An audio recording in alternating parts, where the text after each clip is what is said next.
accuracy.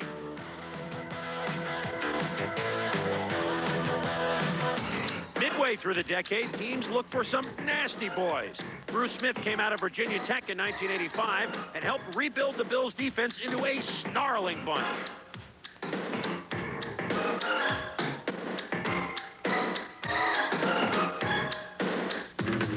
As the 80s come to a close and we look forward to the 90s, everyone is wild about Troy Aikman from UCLA.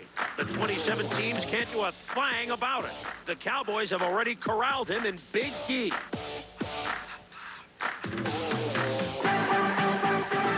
Heisman Trophy winner Barry Sanders is short in size but tall in stature. His awesome ability will make one team's offense instantly dynamic. Strike up the band and make your own selections. ESPN presents the 1989 NFL Draft.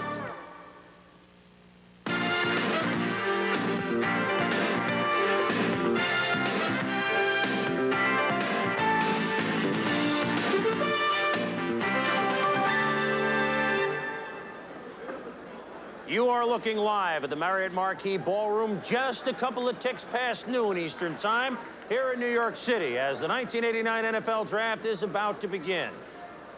Hello once again, everybody. I'm Chris Berman, and to use another song from Jerry Lee Lewis, there's a whole lot of shaking going on because before the draft has even begun, we've got some big trades in the works. It seems as if the San Diego Chargers have been talking to just about everybody that moves. One of the teams that moving, the Chicago Bears, and it's a trade that might involve Jim McMahon, veteran quarterback of the Bears, going to the Chargers for a #1 pick. It hasn't happened yet, but it may in just a couple moments out at Lake Forest, Illinois at Bears headquarters, which is where our good friend Pete Axthelm is. Good morning, Ax.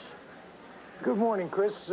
With my incredible instinct for news and sheer luck, I do happen to be sitting on top of the big story of the draft.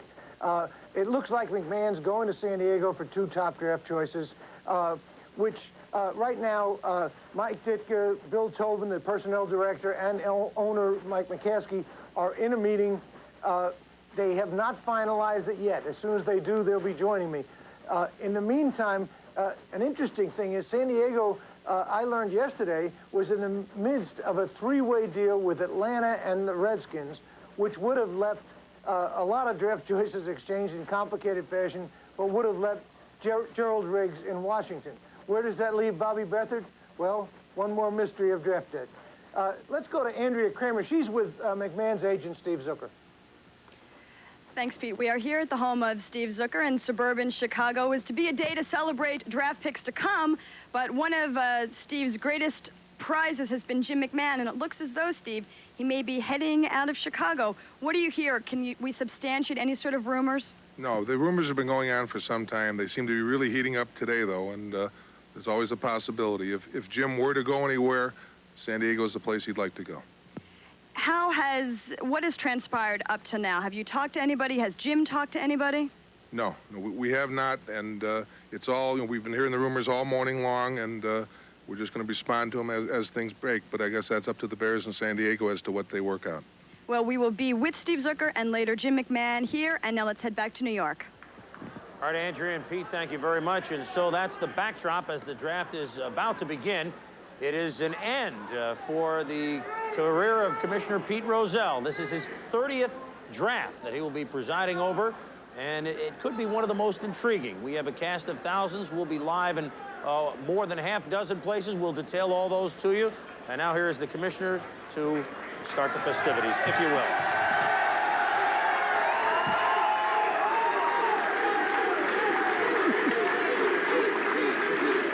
The 54th Annual National Football League Selection Meeting is now in session.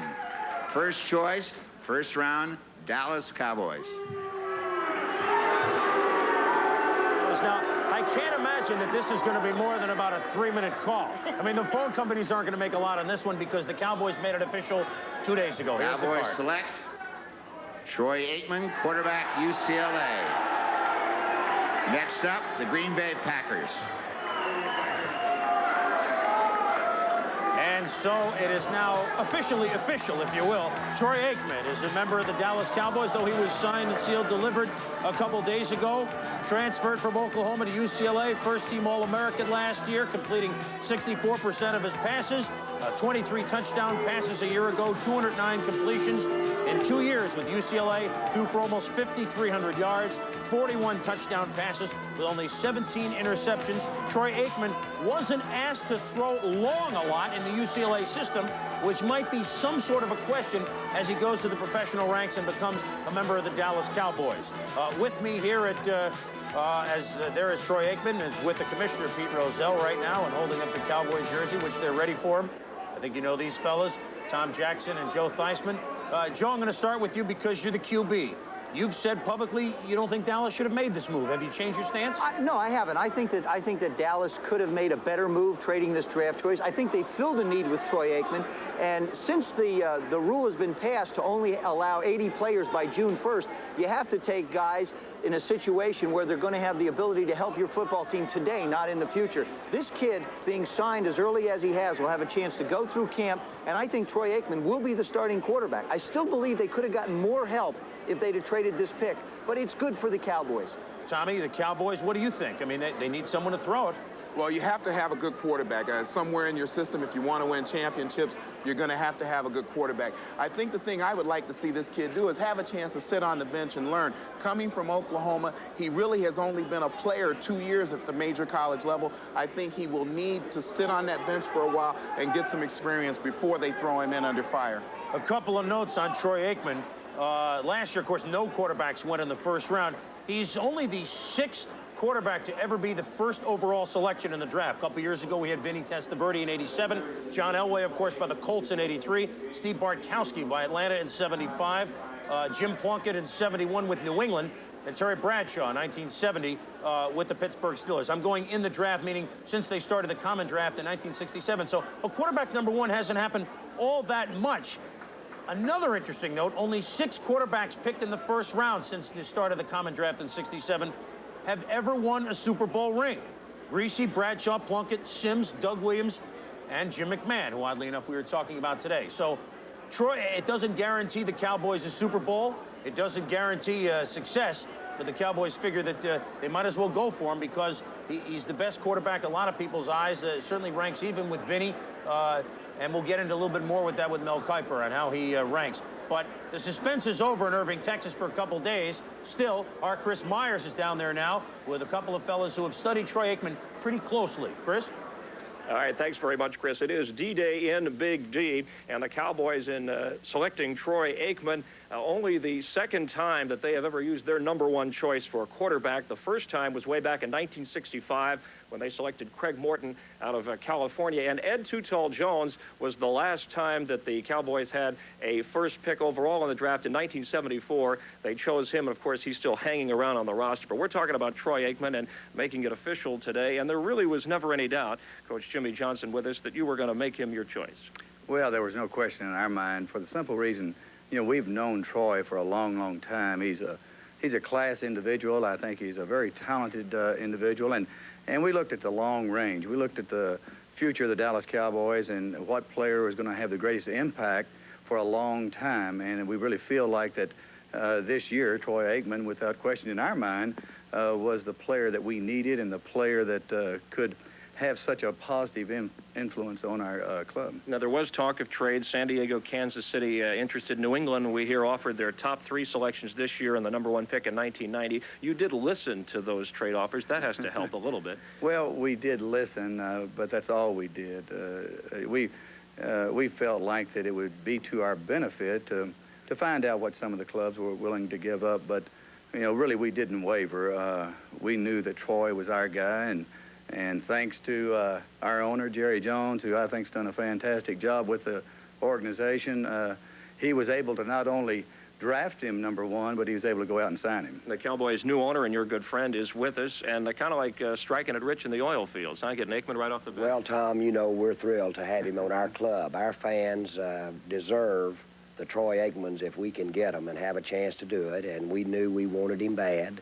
The only one that wanted it worse than we did was Troy. He wanted to be a Dallas Cowboy as well. And when two people want each other that bad, then you can get together real quick. And we're going to have him out here practicing just as quick as we can. How soon, how quickly would you expect him to start for this football season? Well, that's he's got competition, and a lot of competition, and he's going to have to make our club. And Coach Johnson will, I'm sure, be able to evaluate that as we go. But he's the quality of player that our fans are going to see for many, many years to come. Okay, thank you very much, Jerry Jones and Jimmy Johnson. Troy Aikman, they made it official. Steve Pallure, by the way, is still unsigned, the Cowboys starting quarterback from last year. Let's go to New York now and Bob Lee. Thanks, Chris, and momentarily the Green Bay Packers will make it official. First round, tackle Tony Mandarich, Michigan State. Next up, Detroit There was no Lions. doubt about that one, certainly. Now, we have just been to Irving, Texas, and heard Jerry Jones, the man who's going to be paying Troy Aikman $11.5 million over the next 6 years, talk about his selection of Troy Aikman. Now, Tony Mandarich, the devotee of Guns N' Roses, the 300-and-some-odd-pound offensive tackle, a man the likes of whom we have never seen. Tony Mandarich is the draftee. This guy, once in a lifetime. He's a great player, Bob. When you watch him, he just dominates play after play. Great physical ability, but he utilizes those skills on every down, and that's rare to see that in the college football players. Look how he can just drive these guys off the ball. Just a great football player. Never quits. He'll be down the field 20, 25 yards on occasion. You can see here in pass block and pass protection, very rarely allows any penetration by the defensive lineman. Just a great bookend left tackle who will really help the Green Bay Packers. 4.6 speed at over 300 pounds, and the likes of which we have never seen. We are waiting on Detroit's pick. Will it be Barry Sanders? Probably should be. Tony Mandarich, the selection. Let's get to the podium. Detroit Lions. Detroit Lions select Barry Sanders, running back of Oklahoma State. Next up, Kansas City Chiefs. No doubt about that one. There was a little bit of doubt. The best Sanders available. Okay, Barry Sanders goes. We'll have time to go back and think about Aikman and Mandarich and what he is worth. But right now, a true junior, 5'8". Is he big enough to get the job done in the silver stretch offense? Well, he's not small, Bob. He's just short. You watch him, he's got great quickness, tremendous elusiveness as a runner, great instincts and vision. A lot different than Worley, the other top back in this draft. Worley has more power and more raw speed, but Barry is much more instinctive and much quicker. And if you watch him, he evades tacklers and makes people miss. He's going to be a 1,500-yard rusher in the NFL next season, and he has a great future, and he will generate excitement with the Detroit Lion organization, which is something they desperately need right now. He is in this draft, of course, as a true junior.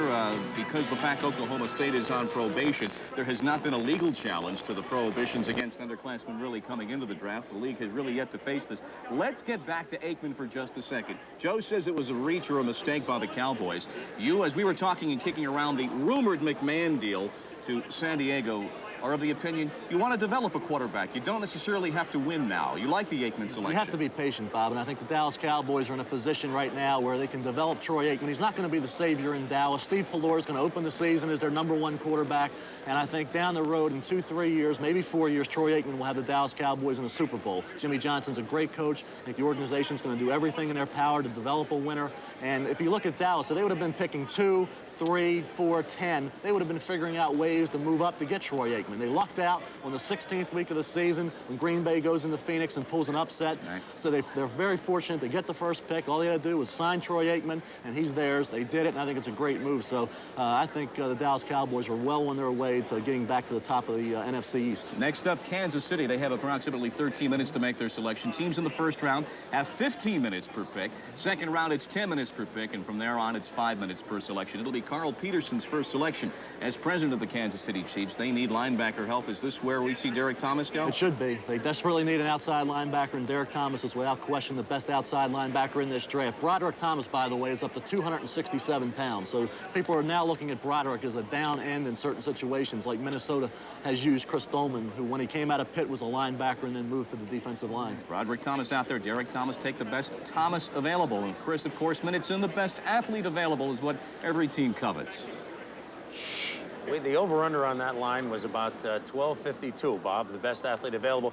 The best Thomas and the best Sanders available, because you could have 2 Sanders, 2 Thomases go within the first 6 picks, and we'll have to get our research staff on that one to find out when 2 names were so popular, so high on the draft.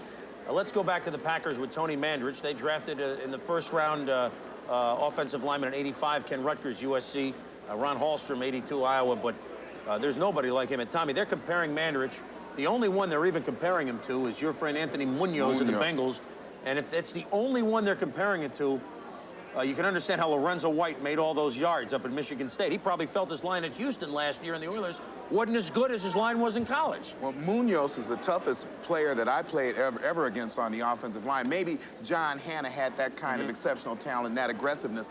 But as we have said before, we have not seen anything like Mandrich. This guy is 305 pounds and runs just about the same speed that I ran when I came out of college. So this guy can play football.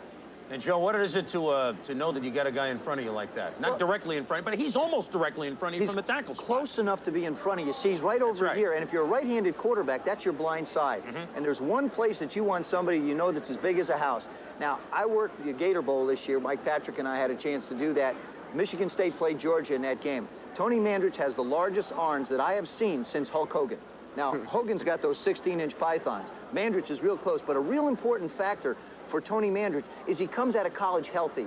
A lot of offensive linemen come out with bad knees or nicks or ankles or something. This kid's coming out very big, very healthy, and I think he's going to help Green Bay right away. No question. Very good also. Very good, too. Barry Sanders, the Heisman Trophy winner, the true junior that came out, and he goes to the Detroit Lions.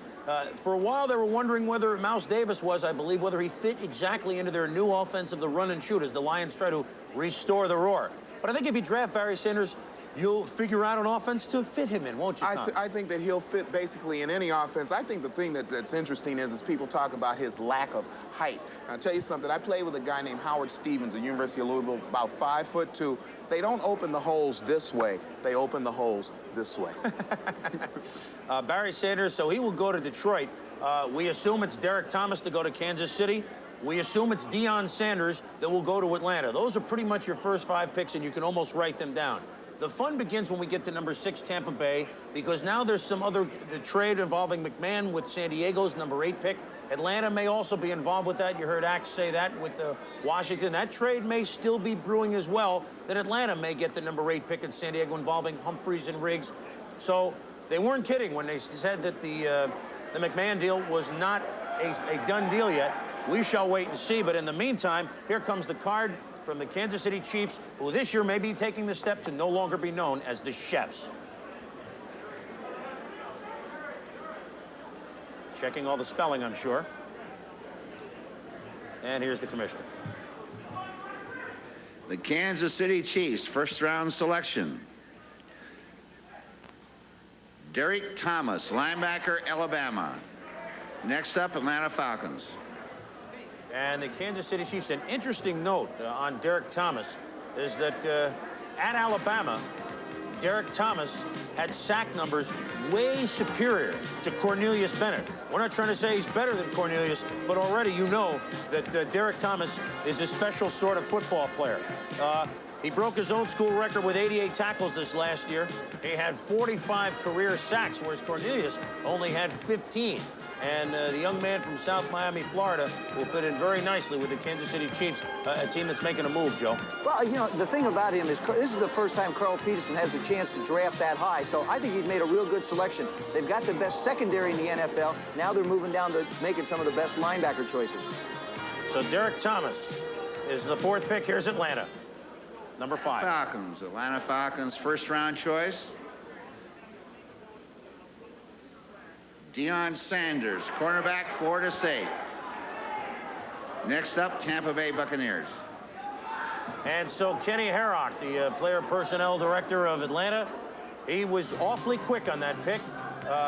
Atlanta has really never had a guy like this, a guy that can sit people in the seats. And you mentioned it at Dallas, Joe. Atlanta needs to sit people in the seats. And Deion Sanders, prime time, Neon Deion, he's being ranked as the best pure corner to come out of the draft since Michael Haynes in 1976. So already that tells you how good he is. I talked to the Atlanta scouts that are here today in New York, and they said that through phone polls and in the newspapers, they wanted Deion Sanders. The fans wanted Deion Sanders. And, of course, Atlanta felt if he was available, Neon can make things. I mean, it'll light up that stadium down here, I'll tell you now. Peachtree Street, they don't need any lights on Peachtree Street anymore.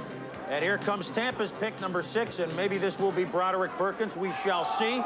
We know that Ray Perkins wasn't as sold on Broderick Perkins as some of his scouts are, but in the last day or so, we believe that they have moved towards Broderick Thomas. What did I say? Broderick Perkins? No, that's a baseball player who used to play for the San Diego Padres. Broderick Thomas, we assume. Tampa Bay Buccaneers, first-round selection. Broderick Thomas, linebacker, Nebraska. Next up, Pittsburgh Steelers.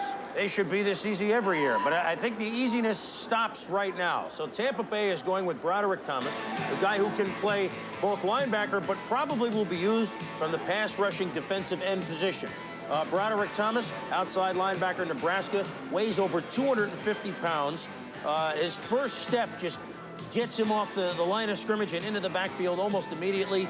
He's almost impossible to handle one-on-one. 98 tackles, 53 solo tackles last year. Tommy, the guy is huge. Highly aggressive, huge player who can maybe be a swing player, outside linebacker, inside linebacker, might be a down defensive lineman. This guy can do a lot of things for a ball club, and I think that his aggressiveness is something that's going to add to the Tampa Bay Buccaneer attack. Well, the Buccaneers, Joe, have tried to be getting some players together. It hasn't shown much in the win and loss column. Last year, they made a good #1 draft pick with Paul Gruber. Offensive line. This year, you like this pick? I think I like this pick. I think the thing about Broderick Thomas is you got Broderick Thomas almost cast in the same mold of Freddie Joe Nunn, who's with the Phoenix Cardinals now. He's tried to play outside linebacker. He's a little too big to try and cover backs out of the backfield. This is the kind of guy who's going to wind up going down, I'm sure, most of the time in Tampa Bay's defense, and they need that. A lot of teams need the outside rushers, but this one's going to help Tampa Bay make another step. Now, if they can teach Vinny how to throw to the guys with his shirts on, that would make it another step that would help them a lot, too. They're working very hard on that, Joe. Are. We have that just in from one of our sources. If you've watched the 10 drafts that we've done here on ESPN, I think it's safe to say, and Bobby, correct me if I'm wrong over there, we've never had 6 first-round picks go in about 20 or 21 minutes. Expect the breaks to go on pretty soon as Pittsburgh is thinking between perhaps Worley and Ryson, and then we'll find out if San Diego makes the trade. Pittsburgh is next. San Diego follows. We'll be back.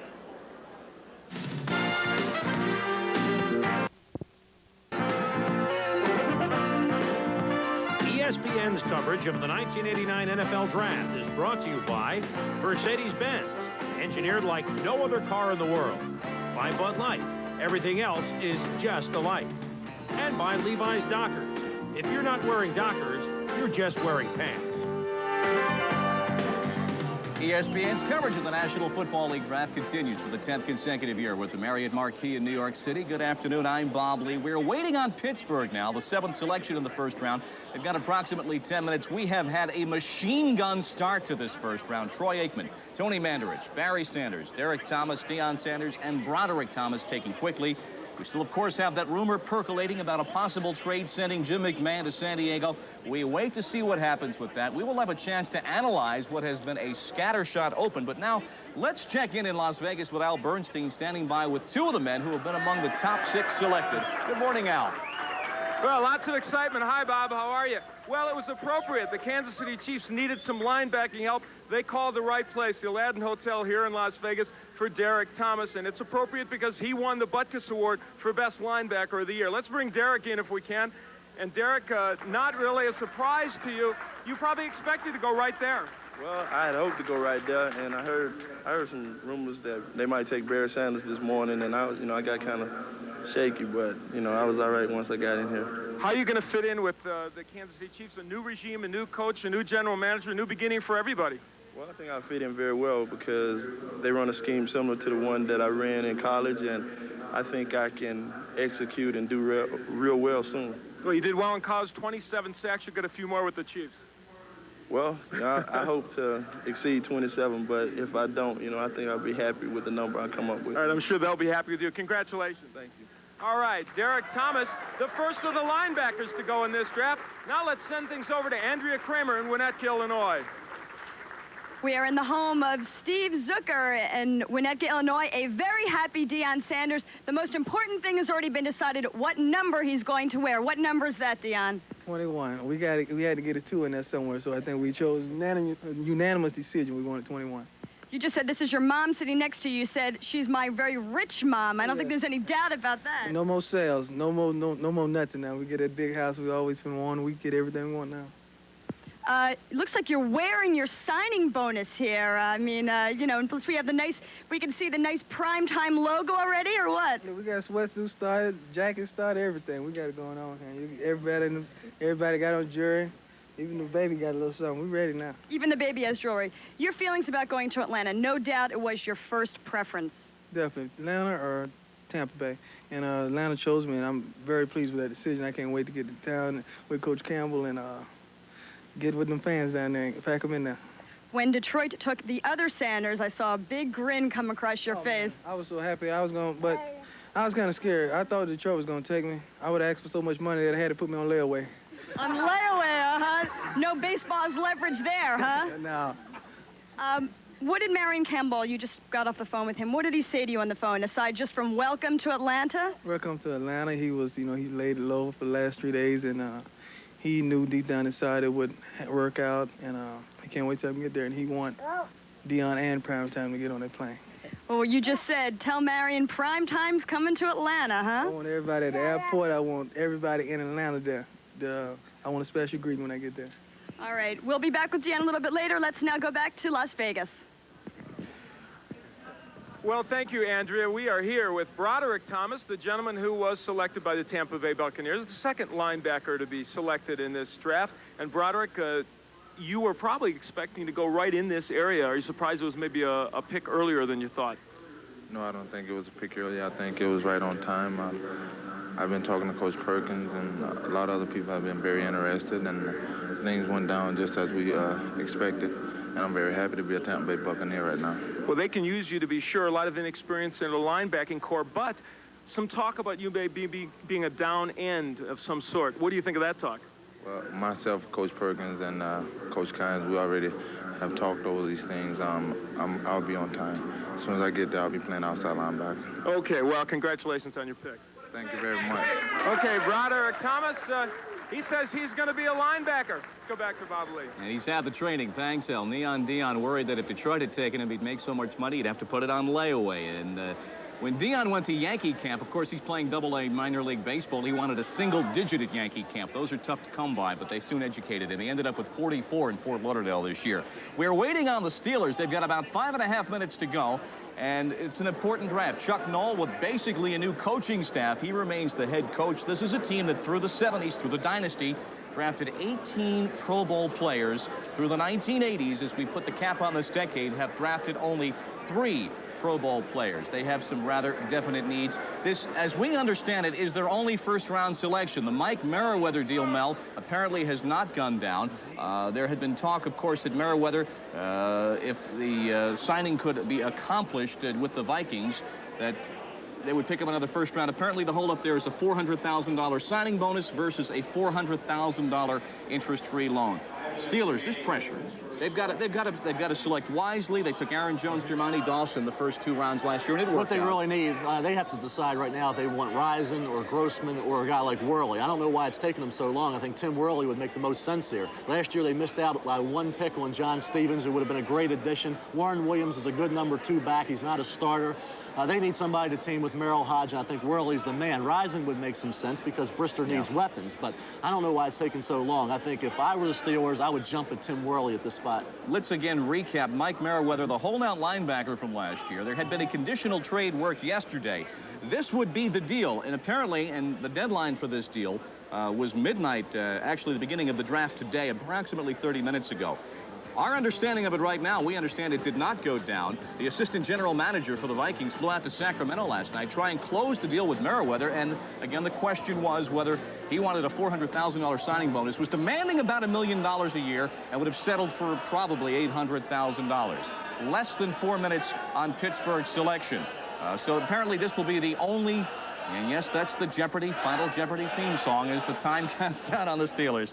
This is the only first-round selection the Steelers will have. The Steelers are up, then San Diego is in the hole. We will see if the McMahon trade becomes a reality. There's a spot of tension as we catch our breath. Step aside. I my apartment and I couldn't sleep, so I figured I'd have a drink, and that would help me sleep, make me tired, or, I really don't know why I was there.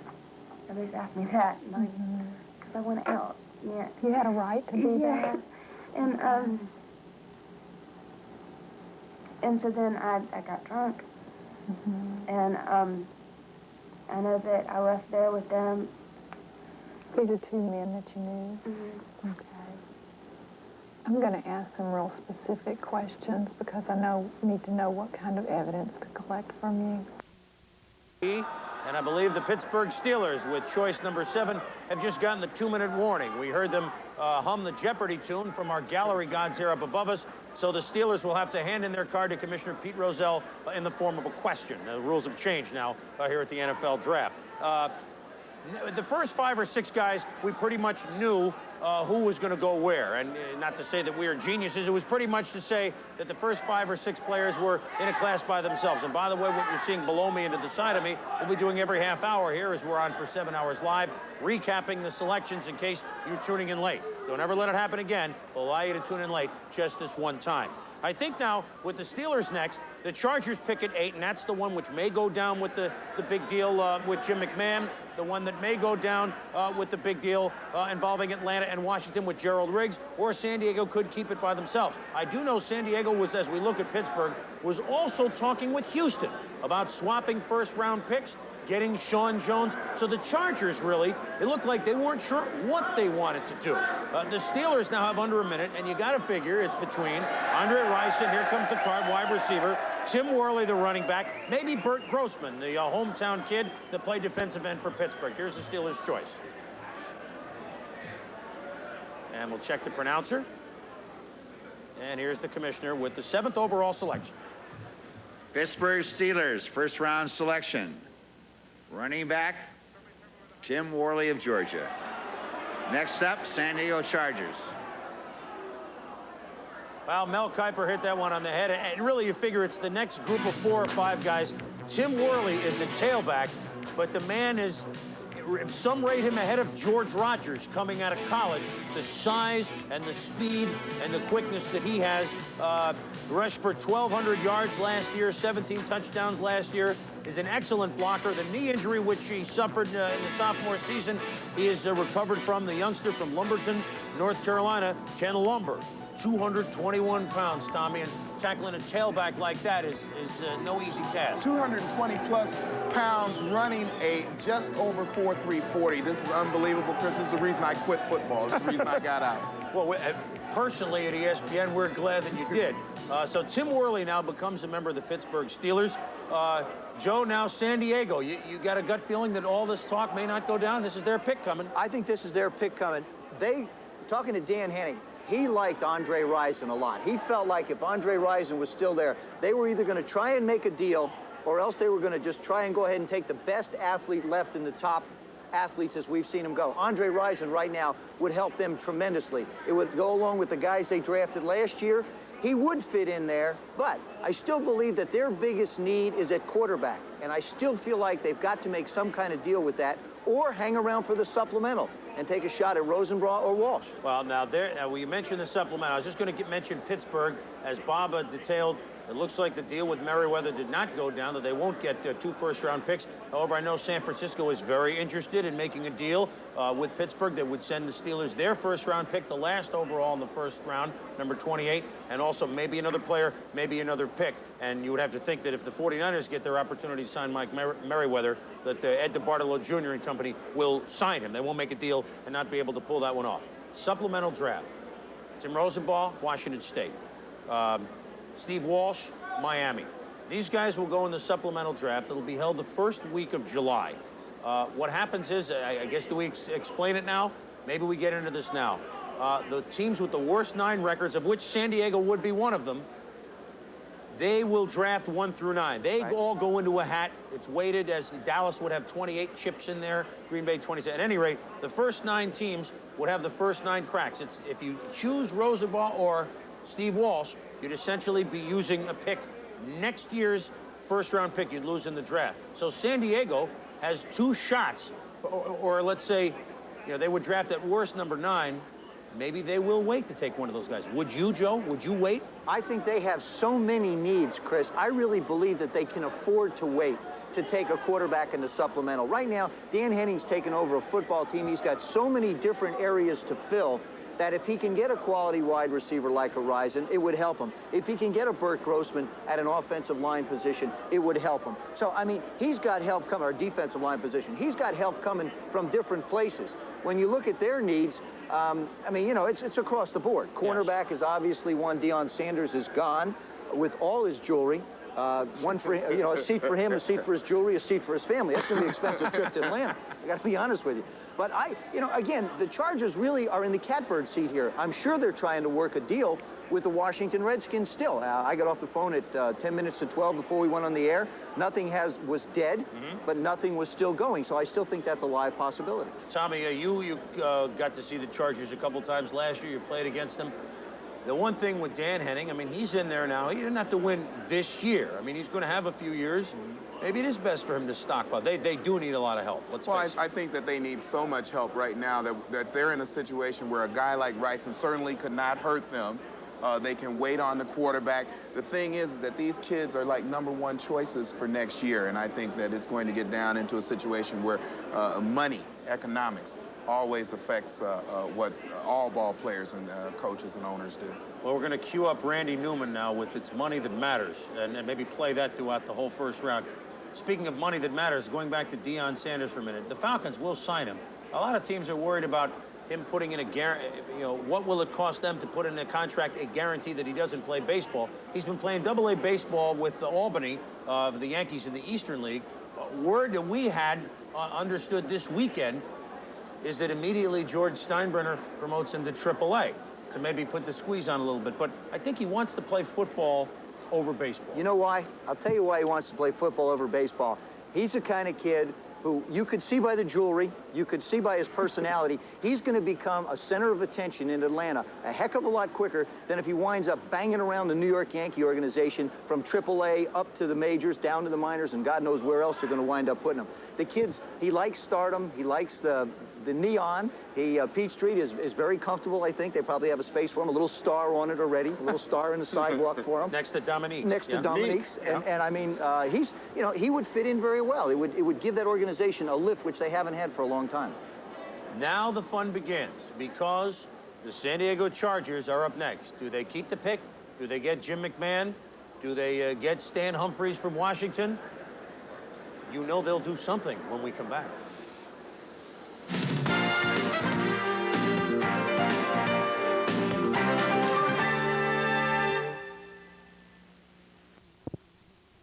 A little more than 7 minutes left as the San Diego Chargers have the #1 selection up next. The #8 overall, will they keep it? Will they send it to Chicago in exchange for Jim McMahon? What's the latest from Winnetka, Illinois? Andrea Kramer's at the home of McMahon's agent, Steve Zucker. Anything cooking there, Andrea? Well, Chris, Jim McMahon is upstairs. He said that he has no comment to make when and until some sort of deal is culminated. Right now, there's no news. Let's go to the Bears camp with Pete Axthelm and see if there's any news there. Very little, except the fact that McMahon has, on local television, made some statements which are basically sayonara. He thinks he's out of Chicago. He thinks it's a done deal. Ditka still in meetings. We're waiting to hear from him specifically. I have to repeat what I said on game day this morning, that you think of Jim McMahon, the headbands, the flair, the style, and they can just brush him aside. It seems as though they raised the price of fame. Back to New York. All right, Axe, raising the price of fame indeed, and the Chargers are now talking to everybody, I guess. There is an announcement being made here. We'll pick that up in a moment.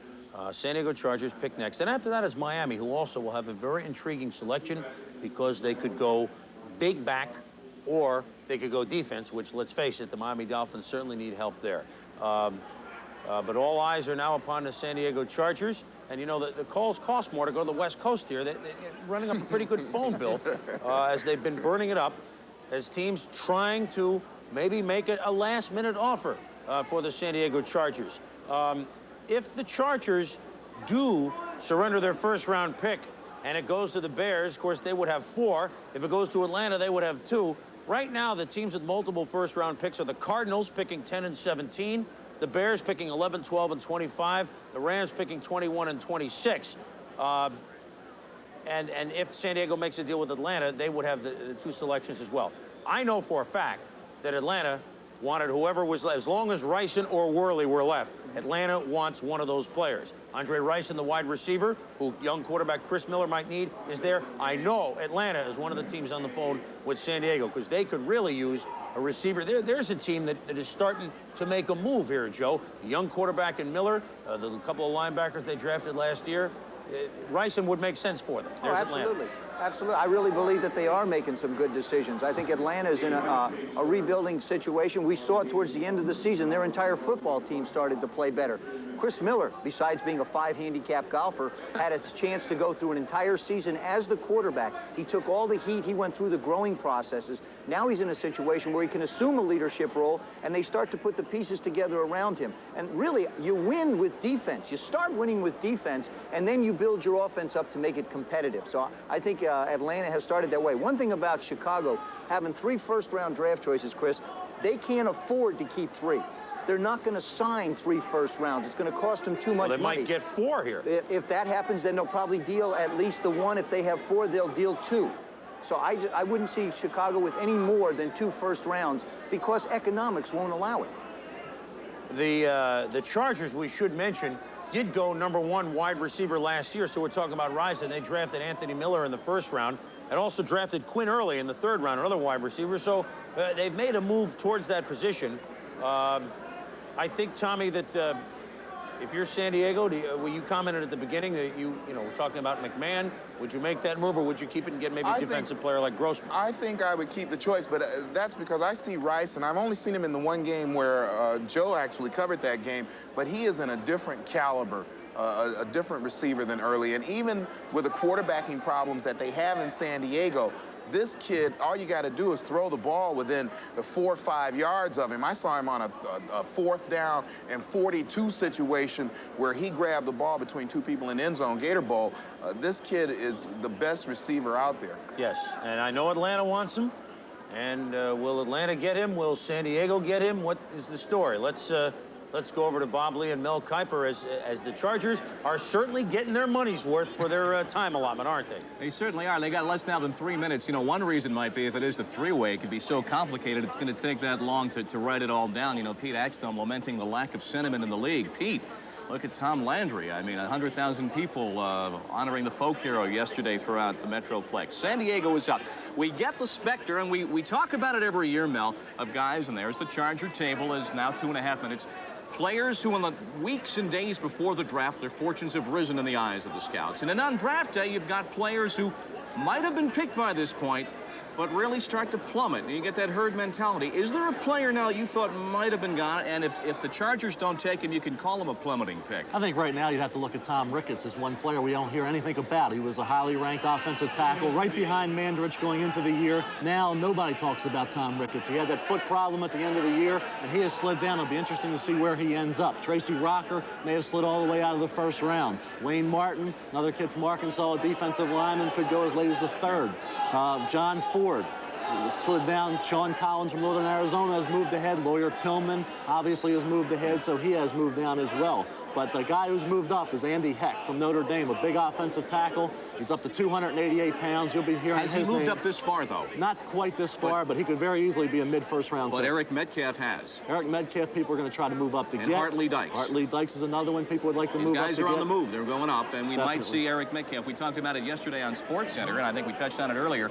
Metcalf is a versatile guy, so he is on the move. We have 70 seconds now on San Diego's pick to be followed by Miami. But the Chargers, and again, if you've just joined us, the rumor that we first reported, the reports that we brought you on game day this morning, the possibility of Chicago trading quarterback Jim McMahon to the Chargers in return for yet another 1st-round pick for the Bears, which would give them 4 first-round selections.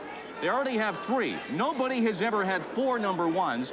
What they're about to do today with 3 number 1s, it'll be the 12th time in the history of the common draft. So Chicago is drunk with draft choices. They've got 20 today. The Chargers have needs all the way across the board. And Steve Ortmeyer, second-year man now in charge of the player personnel for the Chargers, has less than 30 seconds.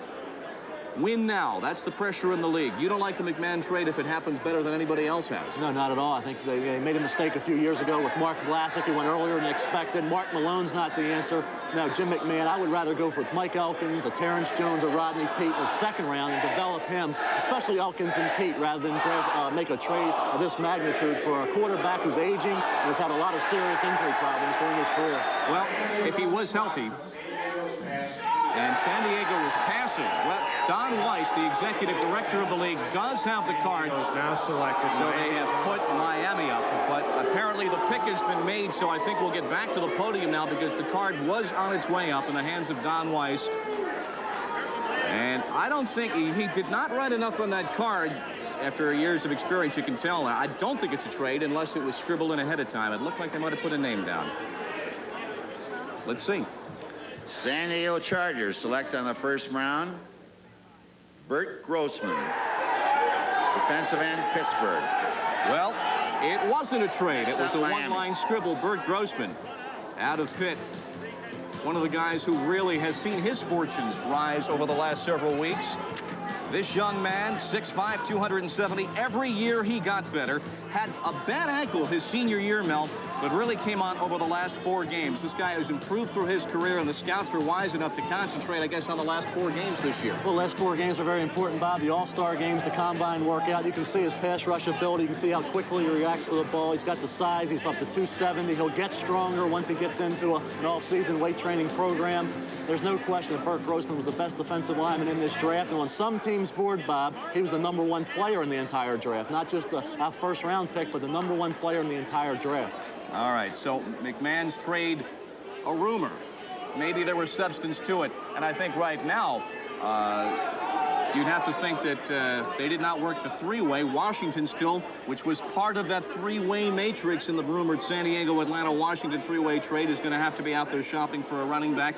No surprise, Washington without a first-round pick. It'll be a while before we get a chance to really discuss them in depth. Miami is up. And this is a team, Mel, that through the years, yes, they have defensive needs, but they have continued to expend blue chip or premium, meaning first or second round picks on defense.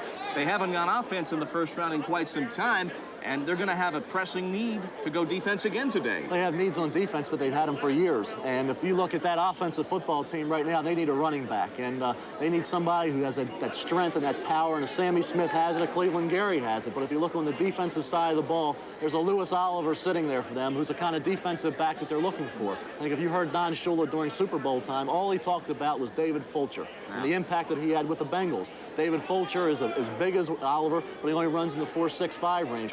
Oliver runs in the 4.3s. I think right now Lewis Oliver is the best defensive player on the board, and he should be the Dolphins' pick. A 4.3 defensive back who can hit like a hammer. Well, Pete Axtell out at Bears headquarters. Jim McMahon at this moment is still a Bear. Yeah, yes, he is. It appears the deal didn't go through. There are 2 possibilities here, obviously. One thing is the Chargers could have taken Grossman and put him in a package, which will go to the Bears eventually from McMahon. I think more likely is, as I reported early this morning, that I think San Diego preferred the deal where they get Steve Ortmeyer, the general manager of San Diego, really likes Stan Humphries, the backup quarterback of the Redskins, where they get Humphries, offensive tackle Simmons, and a bunch of draft choices change hands, and Gerald Riggs goes to the Redskins. I think that's what we're going to see as the day goes on. Let's go back to Chris. All right, Axe, thank you. Miami has an intriguing selection.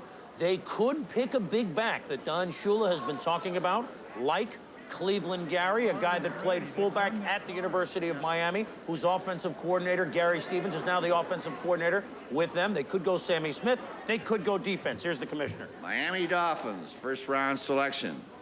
Sammy Smith, running back, Florida State. So, next up, the Phoenix Cardinals. Miami, which needs defense like you read about, has decided to go for Sammy Smith, the back who on some days looks like he's the greatest player in the history of the National, or could be the greatest player in the history of the National Football League, but a guy that some teams were a little worried about because on some days he comes to the park like a free agent. That's not us talking, that's just scouts who I've talked to and everyone's talked to around the league. But Sammy Smith, the running back from Florida State, is another one like Worley, over 220 pounds at a tailback. Came out early like Worley, had 1 year left for eligibility, is an excellent receiver, so you know that fits in with Miami. Shula has been talking about a big back for a long time. He's also a good pass blocker, which will help. And 2,500 yards in his career at Florida State. The youngster from Zellwood, Florida, now becomes a member of the Miami Dolphins. One little thing we will add, with Ryson not going in either 8 or 9, the top 2 receivers are Ryson and Hartley Dykes. They may fall all the way, just not because their value isn't as good, just the way the draft has gone. They may go down to be available for the Jets, Seattle, who I don't think will go that way, and New England. 14, 15, 16 are now doing a little dance because they may have a shot at a receiver they never thought they had their chance at. Let's go to Miami and Sammy Smith. They need defense, Tom. Is it a good pick? Well, I mean, Sammy Smith is going to fit into anybody's offense. He's an excellent back if he can show up. And you know, he's had a few injury problems during his career. The thing is when you need defense the way the Dolphins need defense, I can't explain you going after a guy like this and not trying to fortify your defensive side of the football. I want to get into something else with you guys. Here's Jim McMahon, and it still may happen. Jim McMahon, Gerald Riggs being bantered about like they may go to other teams, stars of their teams. They go back to their team, Joe and Tommy, this fall. Do they put that out of their mind? Sure, they are professionals, or do you have to live with that for the rest of your life, that the team is not that high on you anymore? What happens is you have to understand you're dealing with guys with major egos.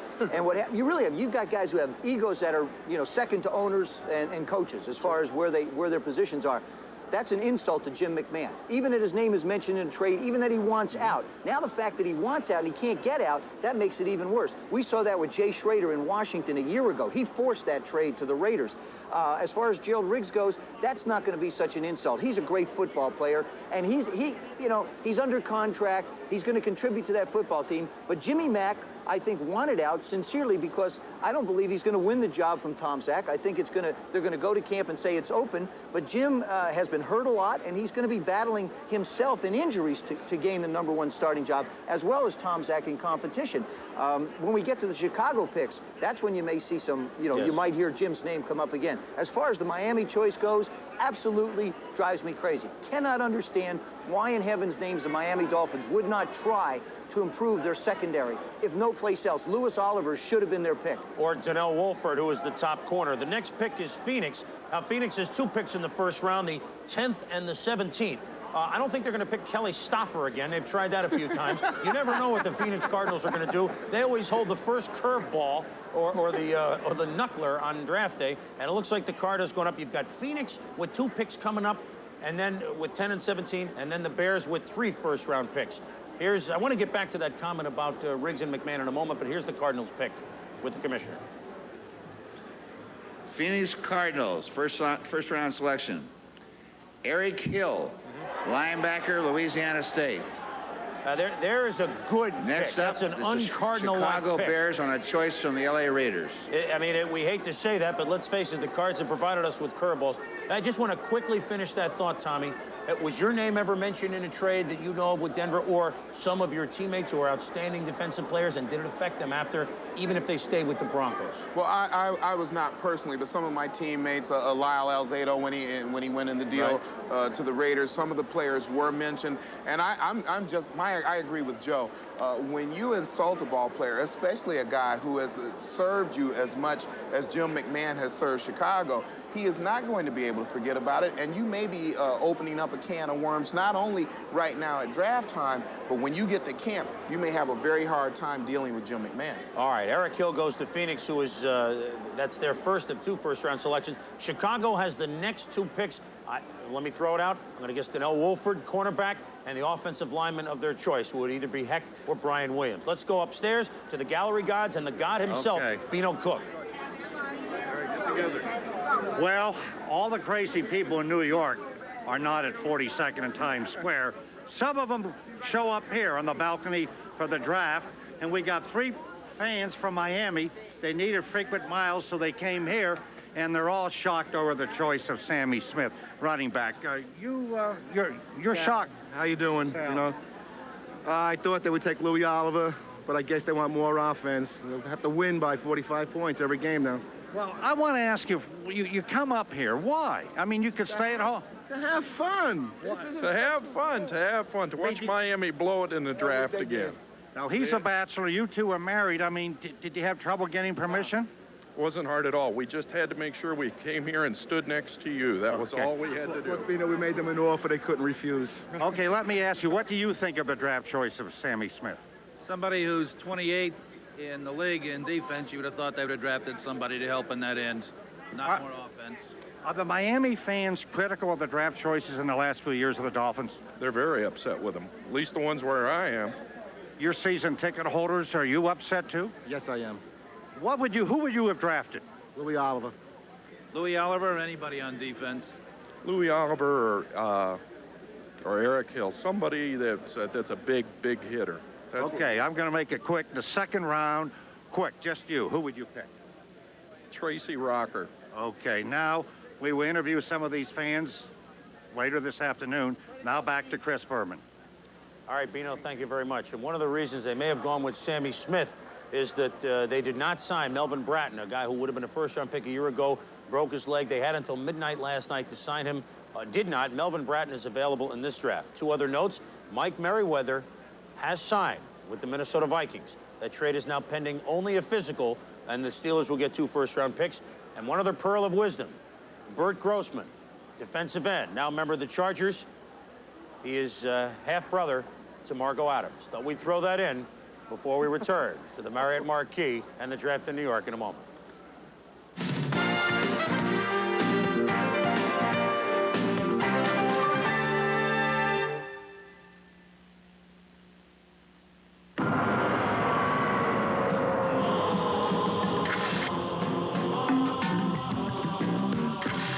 Once again, the automotive world is focusing on Mercedes-Benz because the engineers who created the 190 class and a whole new automotive category have just recreated it. Give me 2,000 1 second. Introducing the Mercedes-Benz 190 class, the second generation.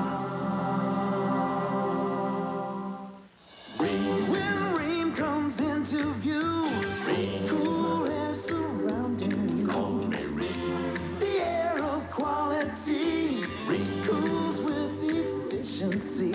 Rain, give me a ring. Call me rain. You can depend on me.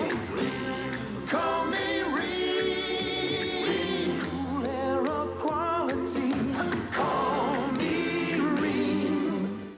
He's Gene Stallings, head coach of the NFL's Phoenix Cardinals. Over the years, I've coached some of the greatest athletes in the NFL, and I know the rewards of victory. But none have been more important to me than my work with this young man, John. When he was born, he was diagnosed to have Down syndrome. In some ways, he would never be like other children. For him, there would never be a chance to play in the National Football League. But over the years, I've seen him grow. He's 24 years old now, and his progress is measured with little victories. The times that we spend together are very special to me. John made this for me, and he made it with a great deal of love. The same kind of love that I have for him. Because you see, John is my son. You ready, Johnny? Let's go right. When you support the United Way, you're saying to people like John, don't give up. We'll give you a helping hand. You can make it. The United Way. It brings out the best in all of us. This message furnished by the National Football League. Who says 35 cents and gets nothing today? You get a whole half candy bar, exotic plant, a compact car, or you can get a Whopper. Just buy a Whopper and get a second one for only 35 cents. A 35-cent Whopper. So Chicago, as we are back live in New York City, about to make the first. Maybe they'll make them bang, bang. They go 11-12. Number 11 selection that the Bears own by virtue of the Willie Gault trade. Then, of course, the number 12 overall selection in round one, part of their compensation for the departure of free agent linebacker Wilbur Marshall last year to the Washington Redskins. Just again to backtrack, we have had 10 selections, a very quick first round, and 9 minutes now remaining for Chicago to make their pick. San Diego for Bert Grossman in the number 8 hole. Miami for Sammy Smith, running back out of Florida State, and Phoenix for Eric Hill. You heard the talk about Miami's crying needs, and they seem to be annual ones for help on defense, but they went offense. And Chris touched on it a moment ago before the break, the fact that Melvin Bratton is in this draft pool. He did not reach an agreement. Bratton, a talent whose opportunity stalled by circumstance. It's a long road back. He runs dirt hills incessantly to a pounding beat. Melvin Bratton runs from the reality that his football career crumbled in its finest hour. He's climbed hills before and now faces perhaps the tallest. 16 months ago, Bratton had the world on a string, a first-rounder to be at running back on the top team of the country, the Miami Hurricanes. So close, yet so far. In the fourth quarter of the Orange Bowl, with Miami rolling past Oklahoma for the national championship, with Bratton's career at its peak, he took a hit and blew out his knee. Last year, it was a gamble, but the Dolphins invested a sixth-round draft pick on Bratton, knowing that he faced a long rehab. Bratton did not sign. He did pursue the rehab, long and hard, spending the 1988 NFL season working out, unsigned, unpaid, but resolute. He is worth more than a sixth-round draft pick. Where he will be today as he trains, unable to reach in a court. As of last night with Miami, we will see. He is available to be drafted. Melvin Bratton, a talent. He may not be ready for the beginning of the season. I'll tell you who is ready. The Chicago Bears. They have two back-to-back selections, their first two of the three #1 picks that they have. They have reached a decision. Maybe we'll get both of them back-to-back. Let's get to the podium as we await the word. Bears, one of the two teams in the league, 26 teams signed veteran free agents. The Bengals elected to not dip into that pool. There's some 600 players, and the Bears did the same. Now, Pinchback going over the pronouncer. Maybe we're going to get back-to-back picks. And I think, yeah, we've got two. So we're going to get two names quickly as we get a fix on where Bill Tobin, Mike Ditka, Mike McCaskey are going.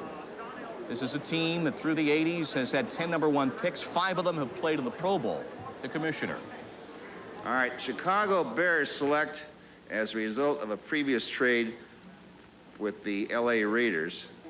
They used the Raiders' first choice in the first round to select Janelle Wolford. Defensive back. Defensive back, Clemson. Then the Bears on their own first round selection. This is a trade from Washington to the Bears. First round choice. Trace Armstrong, defensive end, Florida. Next up, Denver Broncos. Donnell Wolford, Trace Armstrong, as the Bears make a double dose of some defensive help. And let's take a look at Donnell Wolford, outstanding player for Clemson, who started for 4 years, also returns punts, always drew the tough receiver. First Clemson defensive back to be a first-team All-American ever. This is a guy who's got corner skills and 4.5 speed. I'll tell you what, Bob, these are two great picks for the Chicago Bears, one of the best organizations at evaluating talent in the NFL. See Wolford, how he closes on the football, great reactions, very tough individual, causes interceptions like he did here. You know, just a fine football player. Might lack the recovery speed of Deion Sanders, but he was a 4-year starter. You see him here as a punt return ability. He can put 6 points on the board for you in this capacity. Great choice here. I really thought Phoenix would have to look at Donnell Wolford because of their needs at left corner.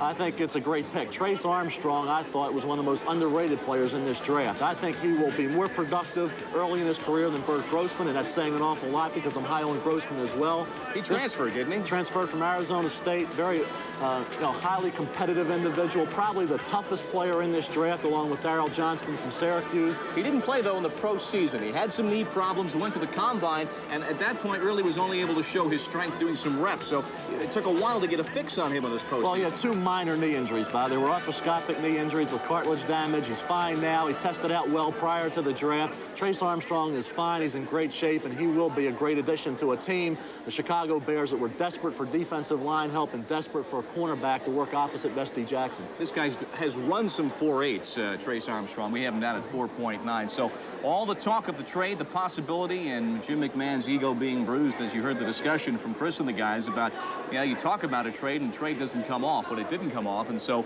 as again, we will recap what we have seen to this point in the first round. Donnell Wilford, Trace Armstrong. The Denver Broncos are up next with approximately 13 minutes to make that pick, to be followed by the New York Jets. So the talk of a three-way has not happened. We haven't seen that yet. We understand, again, if you have just joined us, that indeed Mike Merriweather has signed with his new team. Minnesota has reached an accord. So apparently now that number 24 pick, if you're doing the draft with us at home, will belong to Pittsburgh as compensation as part of that trade. And now we wait to see what Denver does. Denver got up to the plate last year in the first round and didn't even foul it off. It was like woof, woof, woof, down and out against Ted Gregory, traded to New Orleans before the season even had a stubble of a beard on it. Well, they need help on defense, but I think all their defensive players that they might be looking at here, Donnell Wolford, Trace Armstrong, and Eric Hill, players like this are gone. I think you can't force a defensive need choice in this spot. You have to look at the running back, fullback position. They need a complete player in that capacity. I think Cleveland Gary from Miami would be a great pick here. So I think you'd have to go against your needs and take the best player on the board, and I really believe Gary is the best player here. Well, Denver owner Pat Bowlen has the money to spend because he flashed that wad in front of Bruce Smith, and of course that trade didn't go down. Donnell Wolford, Trace Armstrong selected by the Bears, and Pete Axtell out at Bears headquarters in Lake Forest. The trade didn't go down, but the Bears, by at least our wisdom here, picked up two darn good players. Thank you, Bob. The Bears, not surprisingly, they built their reputation on defense. They went for these two very good defensive players. A minority opinion on that is Al Davis, who traded Willie Gault for that number 11 selection, says there is no player in his draft that's going to go 11th that I would want better than Willie Gault. So that's one thought on the matter. He said there's other ways to build a team than the draft. Going back 2 choices to Miami, yes, I'm shocked. I thought they would take Eric Hill. They're desperately needing linebackers, having gotten rid of Hugh Green and Bob Brzezinski. I really thought they would take Hill. A lot of people thought they would take Louis Oliver, the strong safety. They went for the running back, Sammy Smith. I'm so puzzled. The last time I was this puzzled by a Don Shula draft selection, it was some guy he took in the last choice of the first round. I think his name was Marino. Let's go to Kevin Kiley in Anaheim for some other thoughts. Okay, thanks, Pete. Well, I'm out here. I think I could hear a collective sigh when Trace Armstrong went in that last draft pick to the Bears. Armstrong is a guy that defensive coordinator of the Rams, Fritz Shermer, went down to Florida to see. He's an up-the-field pass rusher, and that's one of the Rams' really desperate needs. They have free agents along that defensive front. They're also looking at Bill Hawkins out of Miami, so they're hoping he's going to be around later. The defensive line, of course, for the Rams is a primary need. Donnell Wolford, I think, fits very well, those 2 picks for the Bears, because they like to play pressure defense, and they need cornerbacks that can play man-to-man. And Wolford out of Clemson did a great job at man-to-man for Clemson. He'll play that with the Bears, and, of course, Armstrong getting upfield, they'll be able to get the kind of pressure that they would like. I'd also like to talk a little bit about that Sammy Smith draft pick by Miami. Everybody's kind of down on it, but I think you need to remember that Sammy Smith was a potential Heisman candidate going into the year. He's a guy that can really play. The question about Smith was whether he could stand the physical punishment, whether he could stand up to the pounding. If he does, he'll take a lot of pressure off Dan Marino, who has not been effective over the past few years. So Smith works out. He's going to be a great draft pick for Miami. And remember, if you take a defensive guy, that the offense on the other team can run away from that guy. So let's take a good look at Sammy Smith. He may be a little bit better. We'll be back with more of ESPN's draft coverage in a moment. Team belongs to Tommy's favorite team, the Denver Broncos. I think we can say that safely, but it may not belong to them for long because the trade is in the works with the Cleveland Browns. The Cleveland Browns, a team that I know wanted to move up 3, 4, maybe 5, 6 places, a team that would like a wide receiver. And what's happened is neither Ryson, Hartley Dykes, or little Metcalf, a guy who's a running back who could be a wide receiver, they're all available if Cleveland does make this deal, which we'll find out about. Why don't we find that out right now? To recap this trade, Denver trades the current choice, their 13th pick in the first round to Cleveland for Cleveland's first, Cleveland's second, Cleveland's fifth, and Cleveland's 9th. So Cleveland is selecting in Denver's place on the first round, and they choose Eric Metcalf, running back, Texas. Well, there's kind of a surprise. I would say that's the New York Jets. Some sort of a shocker. Let us first go with Denver, Tommy. Here's a team that needs defense, but Louis Oliver is probably the highest-rated defensive player on the board, and that's the one position the Broncos are set on defense, right, at safety? Well, Louis Oliver, Denver has Dennis Smith and Mike Harden. Both are Pro Bowl caliber performers, and I think that when you look at that, Denver is thinking that the defensive talent that's left on the board will still be available when they get down to the 20th pick, which would previously be Cleveland's.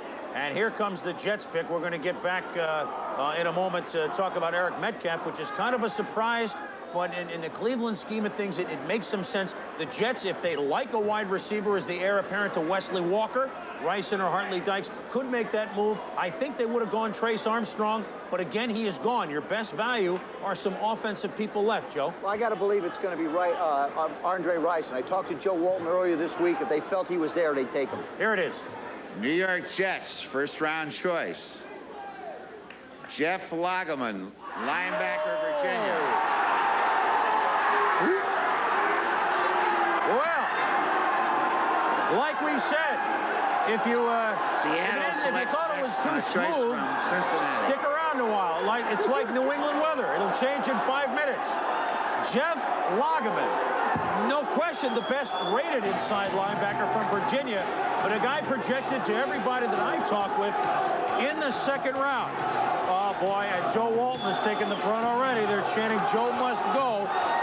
But Lageman is a guy that is by far and away the top-rated inside linebacker, all ACC in Virginia. He's tall. He's over 6'5". He's 240. From Great Falls, Virginia, recorded 117 tackles last year. The Jets, a team trying to rebuild its defense. It did in the defensive backfield last year in the draft with McMillan and Hasty and other kids like James Shake Your Booty.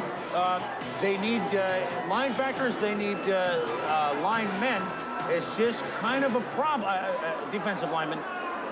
I would say Metcalf is a mild eyebrow raiser, but the Jets going inside linebacker like so.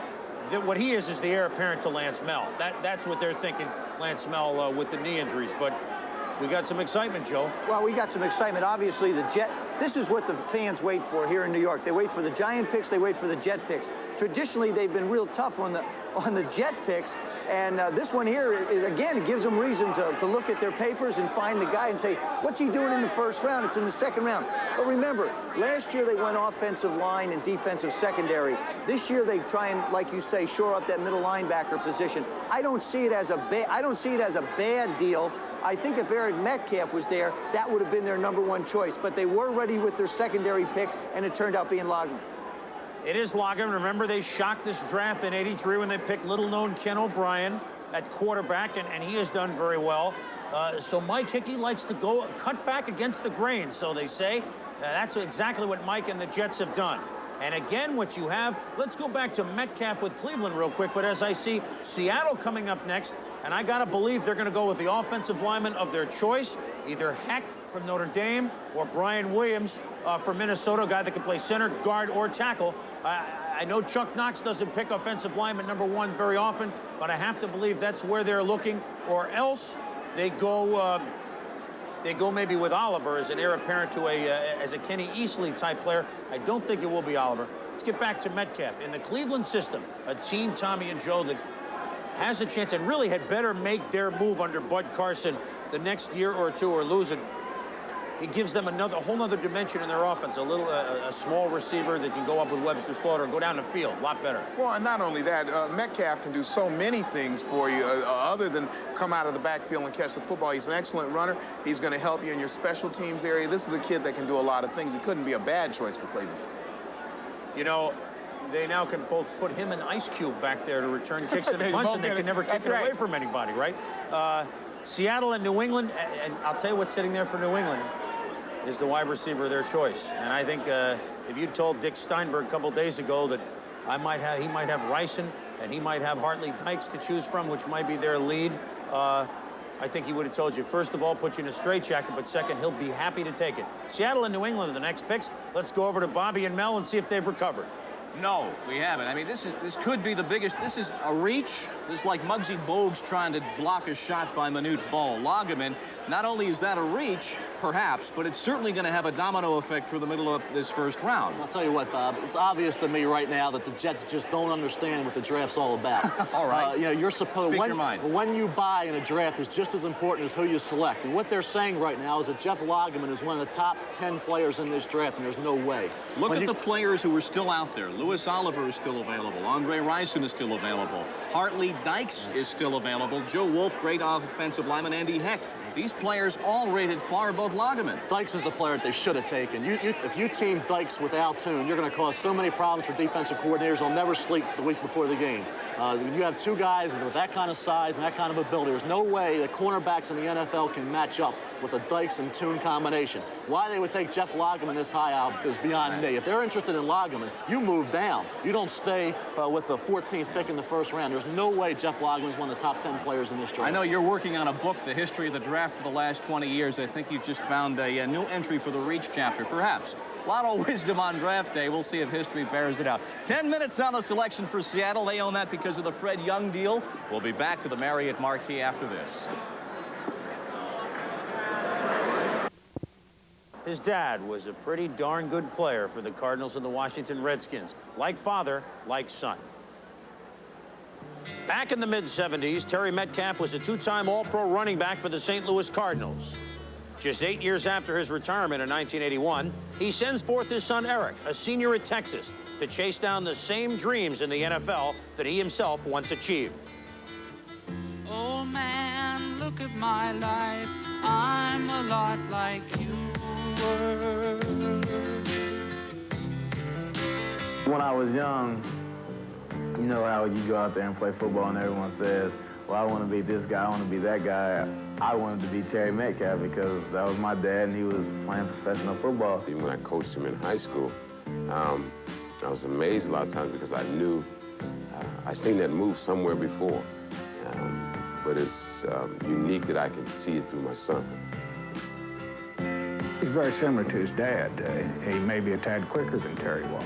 Terry and Eric are built very, very similar. There's enthusiasm in their eyes when you look at them, and they're the same type of running backs. They're exciting type players. When when the ball gets in their hands, you know that something can happen every time. Both exceptional football players, and I'm sure that Eric will have a career like his dad. He's a darting, dashing, fun-loving type running back that can put the ball in the end zone. And they're a lot alike. I won't let anyone tell me, well, you should have been like your father or your father was better than you, because I'm not trying to make everyone else happy. I'm trying to make myself and my family happy, and I think if I can do that, everything should be fine. You know, he can't be me. He can only be himself. He can't be anybody else. And, you know, sometimes media personnel have said, well, he has big shoes to fill. And I just tell him, well, he wears a 9.5, I wear a 10. He fits his very well. And the bottom line is I tell him, no matter what you do, just do the best that you can. And if you don't make it, that's fine, because I'm going to still love you anyway.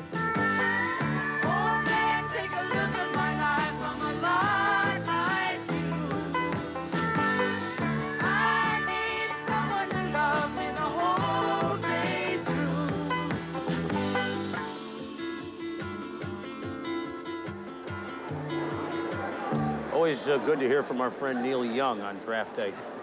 Tommy, you tried to tackle Terry Metcalf a couple times. If Eric is anything like his dad, opponents are in trouble, right? Eric certainly has some big shoes to fill, but I'll tell you what, he runs just like Terry. He's up on his toes, and what I like about him, he has the great vision. So he makes that Gale Sayers type cut across field. In him, Cleveland now has about 3 guys that every time they touch the football, you're going to have to worry about protecting the end zone. Joe, at the end of Terry's career, he was with the Redskins, and you were there. He's a special kind of player, right? I had a chance to play with Terry the latter part of his career, and of course, I didn't get a chance to see him like Eric is now. And one thing about Eric, what people don't realize, is he's only 20 years old.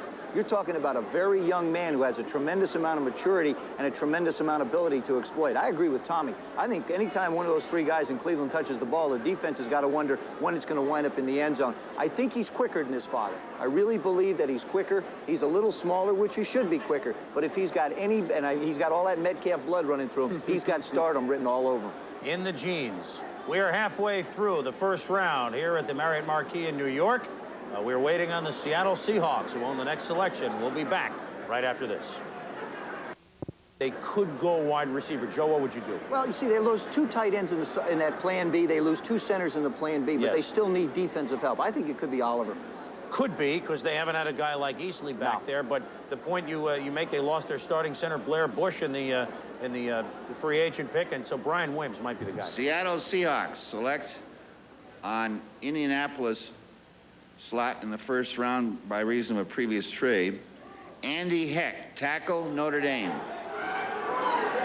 Well, we thought it'd be one of those two, Andy Heck or Brian Williams. Andy Heck is a Golden Domer from Notre Dame, who very interestingly was recruited and played tight end. Now, Jerry Faust had him and said Jerry could recruit. He had some guys lined up at the wrong place because Andy Heck played tackle last year. He's only played 1 year collegiate tackle, has Andy Heck. But for him to go as the second offensive lineman in the draft tells you, and he is a guy that Mel talked about that's been moving up and up and up and up as long as the offseason when he moved up. First team All-American and after only 1 year at tackle. So obviously he may not be polished and ready to go, but I will tell you one reason why Seattle picked him, and that he is one of the few coming out of college in his first year that can line up at left tackle. In other words, not only right tackle, but left tackle, play without the tight end and still handle the defensive ends. I know the Seattle scouts were looking at him that way, and it takes something special to line up at left tackle rookie year, correct? Oh, absolutely. Just stepping in and being able to play is not a given in the National Football League. I mean, you have to be able to go out, and as you look at their depth charts, you see where Mike Wilson's in his 12th year, which is on the right side, and that's very important. That's the position that Heck was naturally playing this past year. Here comes New England's pick next, 16th, and I got to believe it's the wide receiver of their choice, either Ryson or Hartley Dykes. And if I had to guess, I would say it's the big guy, Hartley Dykes from Oklahoma State. They have the shorter burner in Stanley Morgan, who's still got a couple years left with them. New England is not taking long as they have the next choice here. And then we'll have Phoenix second pick. So they're checking the pronouncers. New England with the 16th overall pick. And we're going like wildfire here as this is, my goodness, an hour and a half. This is the 16th choice. New England's choice in the first round, Hartley Dykes, wide receiver, Oklahoma. Well, if you stick around long enough, you occasionally get one right. Hartley Dykes, the big, tall receiver from Oklahoma State, who now joins Barry Sanders, his college teammate, as guys chosen in the first round. 6'3½", 220 pounds, runs a 4.6 from Bay City, Texas. Consensus first-team All-American. Has 2,400 yards in career receiving yards. Drafted by the White Sox last spring as a pitcher. I don't think he's the baseball player that Deion Sanders or Bo Jackson is. But Hartley Dykes, now the tall receiver that can go up and get him in Foxborough opposite Stanley Morgan. And New England just can't believe their fortune to have a wide receiver left. And they have all those veteran quarterbacks. Hartley can catch from any one of them. Well, opposite Stanley Morgan, and obviously Stanley getting up in age now, so this guy one day will probably be the replacement for Stanley Morgan. The surprising thing about Hartley is the fact that he is so big and rangy, but he has the quicks of a much, much smaller receiver. He's going to do a lot of damage in New England. He caught a guy who may go in the first round, Eric Coleman of Wyoming. He caught 11 passes on him in the Holiday Bowl last year. To say what kind of receiver Hartley Dykes is, this is a good value for the number 16 pick, Joe. Well, it's a good value. Also, you got to take into consideration, here's a young man who has had pretty much the run of the mill. The guy's pretty much had it the way he wanted at Oklahoma State. He's had a lot of freedom, practiced when he sort of felt good, had, just things his way. For him to go to a big city, I think would have been terrible. To go to New England, where they're out away from the high rise, like a Deion Sanders would be, it's going to be good for him as a person, which I think is going to help him contribute as a football player. Yeah, New England again, getting a good pick. Dykes, and after the surprise of the Jets, we've now gotten back to normalcy, Mel and Bobby, with Heck and Hartley Dykes, guys who you would expect to go at about the middle of the first round.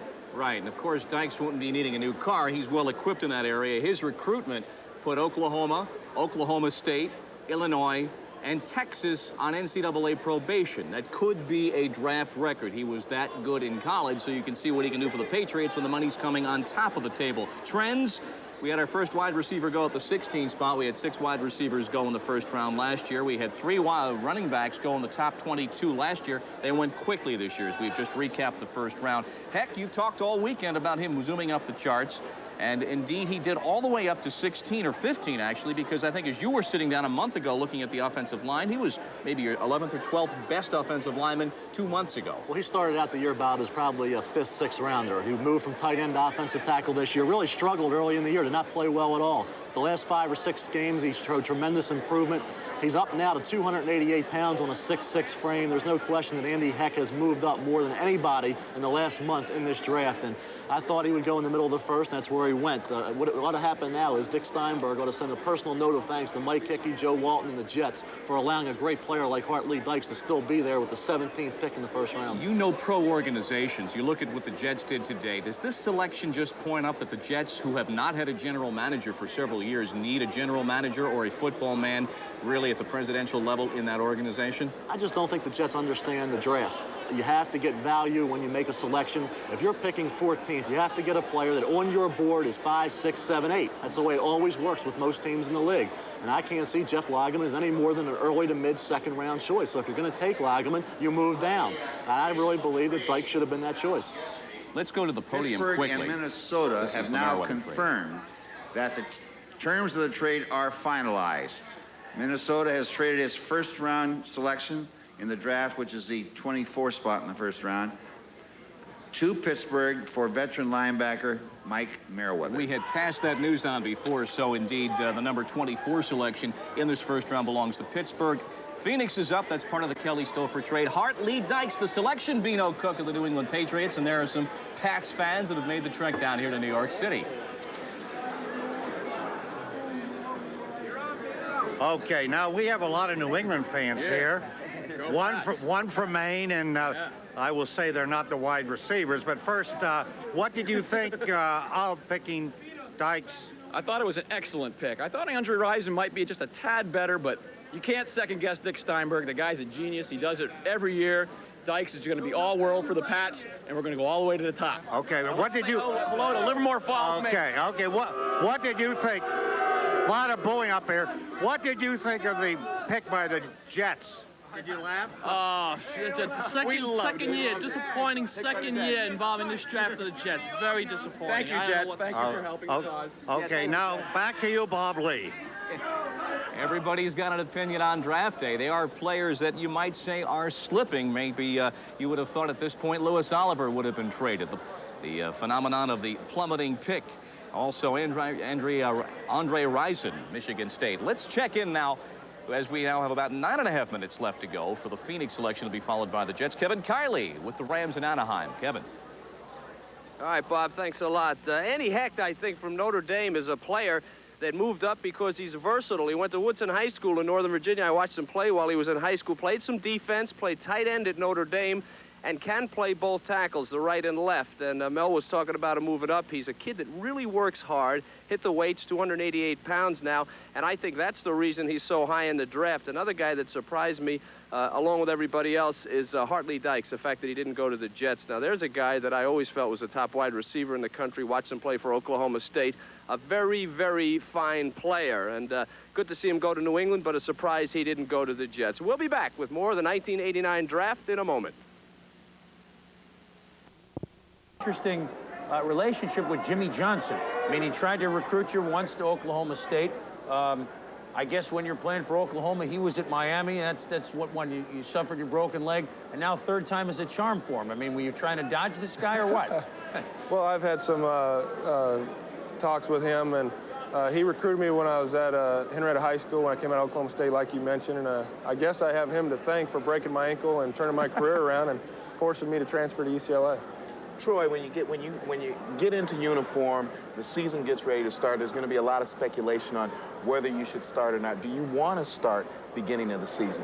Well, I think that's a difficult question for me to answer right now.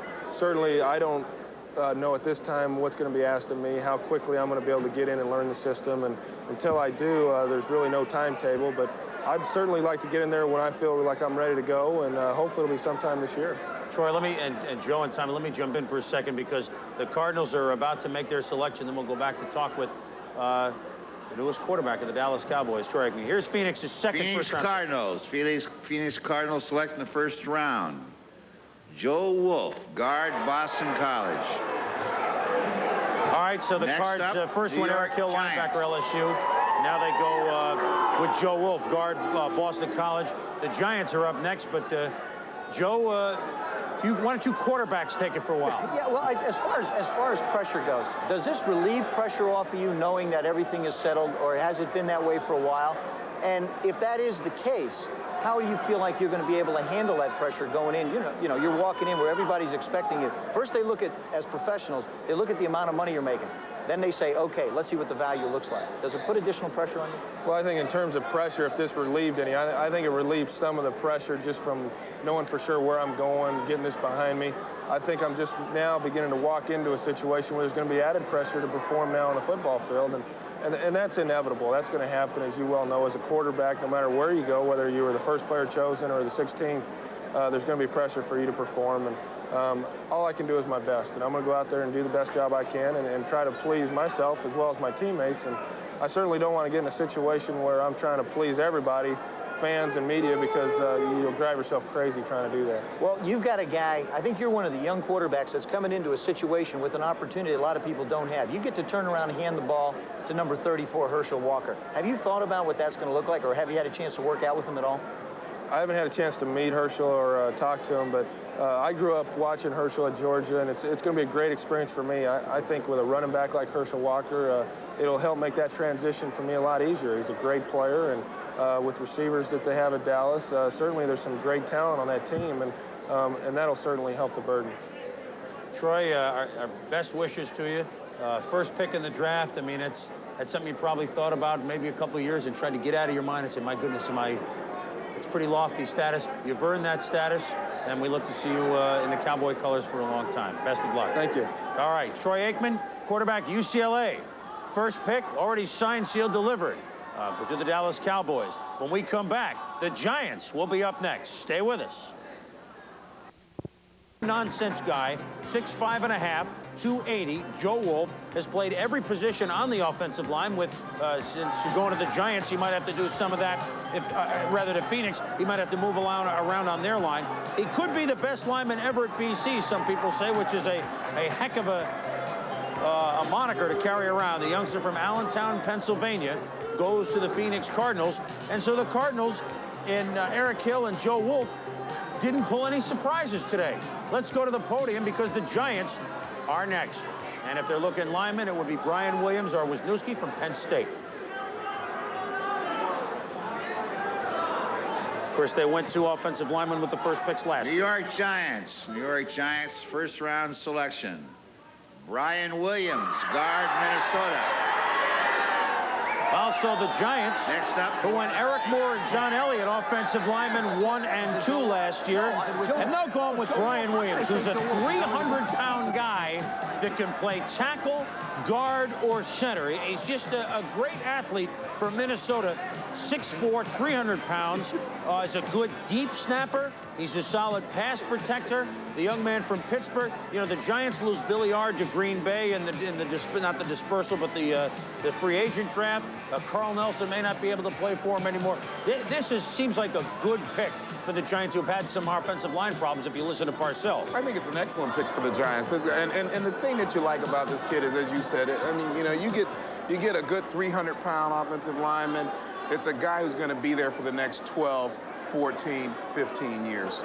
They are counting on that. A guy who has been with us almost that long on draft day, the inimitable one from Sports Illustrated. And usually I reserve that, Paul Zimmerman, for Tom Meese, so I don't know if you're sharing that. I don't know what that means. I don't know either, but we're going to look it up. I brought my thesaurus in the back. Your thoughts on the first round lasted a couple hours. The Jets pulled a huge surprise, didn't they? Well, there are two big surprises. Number one, Lageman gone. Number two, Andre Rison still hanging out there. I looked up Lageman in the meantime, and you know, I expected to see some numbers in the workouts that just jumped off the board and popped everybody's eyes open. but the guy, he ran 21st best of the 40 guys tested. Granted, he's big, but they drafted a big guy, Alex Gordon, a couple of years ago, and he didn't do anything. So it's a mystifying thing, unless there's some sabotage afoot there. What picks jump at you that you really love? I mean, at the top 5 and 6, we kind of knew. I guess New England got great value a couple moments ago with Dykes. Well, the top 8 or 9 were chalk. Miami surprised people by taking Sammy Smith. I think that's a great pick for them. I think they can get a defensive player, a good defensive player in the second round. There was no real game-breaking defensive guy available, so they took the offensive guy, and I think that's great. And I think their offense will really be dynamic, and they'll luck in maybe to a defensive guy in the second round. But I sort of like that, going for the quality. Z, what about the almost situation that we had with Jim McMahon almost becoming a member of the Chargers? It would have been madness for the Chargers to trade for him. I think Joe called it before. I mean, you're getting a guy that might give you 5 games. I mean, you say Sammy Smith is a kind of a gamble, but you like that pick for Miami. The Bears, you pretty much knew would go Wolford. And Trace Armstrong, he's kind of a Dan Hampton clone in his work habits, right? Well, one thing about the Bears picks, they're always safe. You always get big-name guys from big-name schools that aren't going to hurt you. Maybe they take a little while to develop, but you can almost chart the way they pick. You know, they don't get the guys from these way-out type schools. Do you get in a situation, Z, where there are some athletes left on the board right now that I think the later teams never really expected? You mentioned Oliver. We've talked about Andre Rison. Does this change the situation for somebody like New Orleans, who really didn't think they had a shot at maybe a DB where they need some help? Well, New Orleans figured offensive line, defensive line. They figured they get some nice big plow horse type of guy, and here's Andre Rison jumping at him. They don't really need receivers that much, but how do you pass them up? Of course, I could have been asking that for the last 5 picks. They certainly could use some speed receivers, and that might be the case with Rison. We shall see. New Orleans is up next, and we'll continue with Dr. Z and the rest of the festivities in New York and points beyond as our live coverage of the draft continues. Fans, you could say the most controversial choice in 1988 was the choice of Senator Quayle for vice president for the Republican Party. But that is mild as far as the Jet fans are concerned. The pick first round, a linebacker from Virginia. Doug and Tim, are you upset about the Jets picking, in your opinion, although I don't know what any of us know, the pick they did in the first round? You know, I looked through Sports Illustrated, Sport Magazine, ESPN, Associated Press. Nobody had him in the first round. He's listed as the 7th. The NFL Combine says he's the 7th ranked. This guy is nobody, and I don't know why they didn't trade him away if they wanted him. How do you feel, Tim? When you have talent like Andre Rison and, you know, Louis Oliver still available, I mean, why not take them? I mean, the Jets need someone that will make them a team of the future. This guy does not seem like a person that will help them in the future. Have you been happy with the Jet picks in the last few years? No, I haven't. I've been coming since '65 when my father got tickets. I was 4 years old. I've had season tickets since. And it's annoying because Joe Walton shouldn't be the coach. We need a real football man. All right, but we need a real football man as a general manager anyway. And I'm sure you wouldn't argue that when you're talking football, you have to have a football man running the team. And the Jets don't have that now. And that's why they come up with picks like this. And I just want to say hello to Section 208 and my brother Dave. Okay, well, we have that. First, it now looks like the Steelers are going to get Andre Rison, which will make them the winners in the first round. Back to Bob Lee.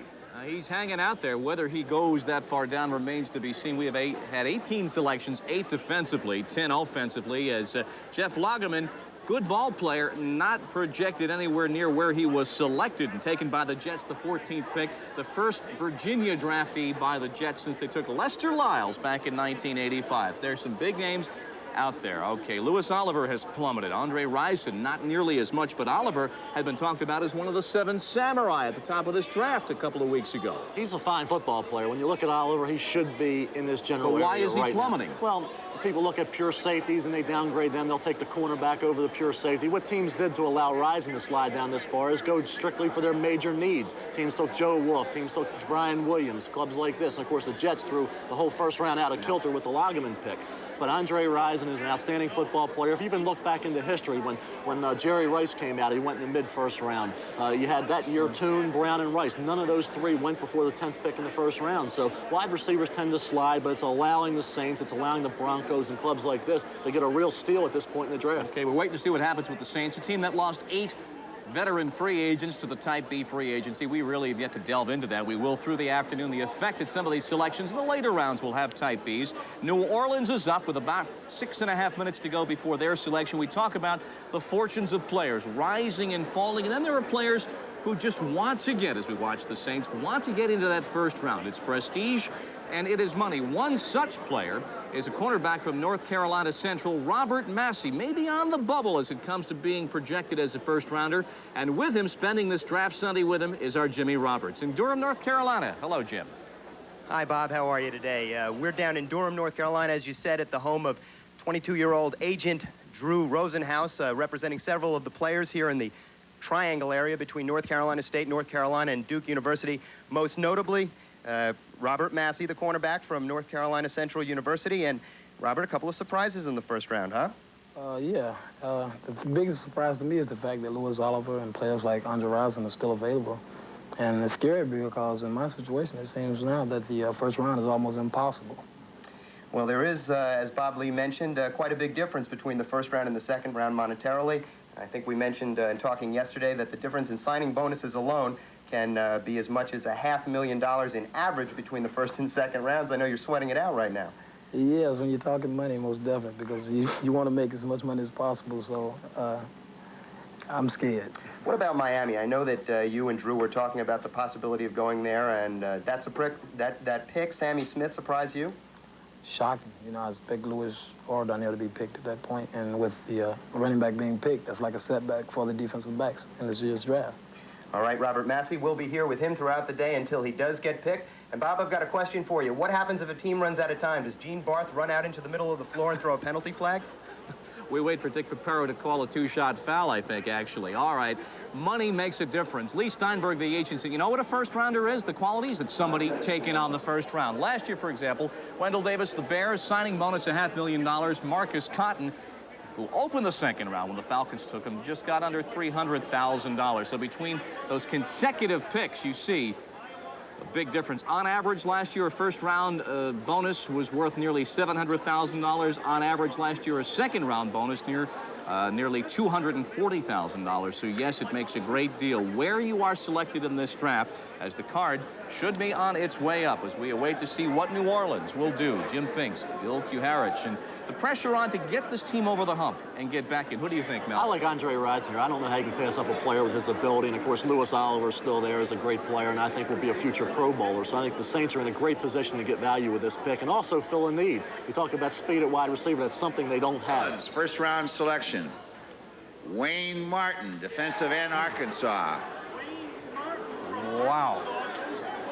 Wayne Martin, defensive end out of Arkansas. Now, you and I were talking earlier this morning before we started about players whose fortunes have plummeted, and he was like #1 on your hit parade this morning. He had dropped back. He was a top 15 pick when the season started, and he had dropped into the second or third round on most teams' boards. And I think if you look at this pick right now, this is a forced pick for need. They have definite problems on the defensive line. If they're going to take the best defensive lineman available, it would be Bill Hawkins. You see Wayne Martin here. He's got some pass rush ability. He got his weight up to about 280, but he missed that Cotton Bowl game against UCLA. Is he a head case? I think that's a question scouts are going to be asking because he was suspended. He also missed spring practice in '88 for disciplinary reasons. You're not drafting necessarily Kiwanis Citizens of the Year all the time.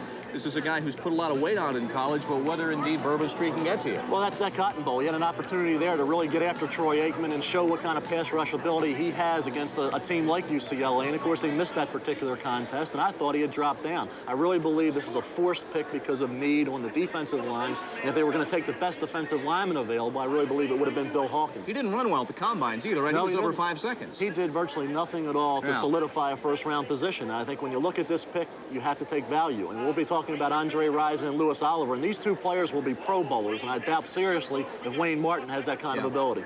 Well, you know, history will prove if picks are reaches. The Jets certainly have a leading morning line candidate for that with Jeff Lageman. And now Wayne Martin, defensive end, Arkansas, taken by New Orleans. Denver is up next by virtue of a trade made today with Cleveland. They've got about 13 minutes, and we'll be back in 2 of those minutes after this.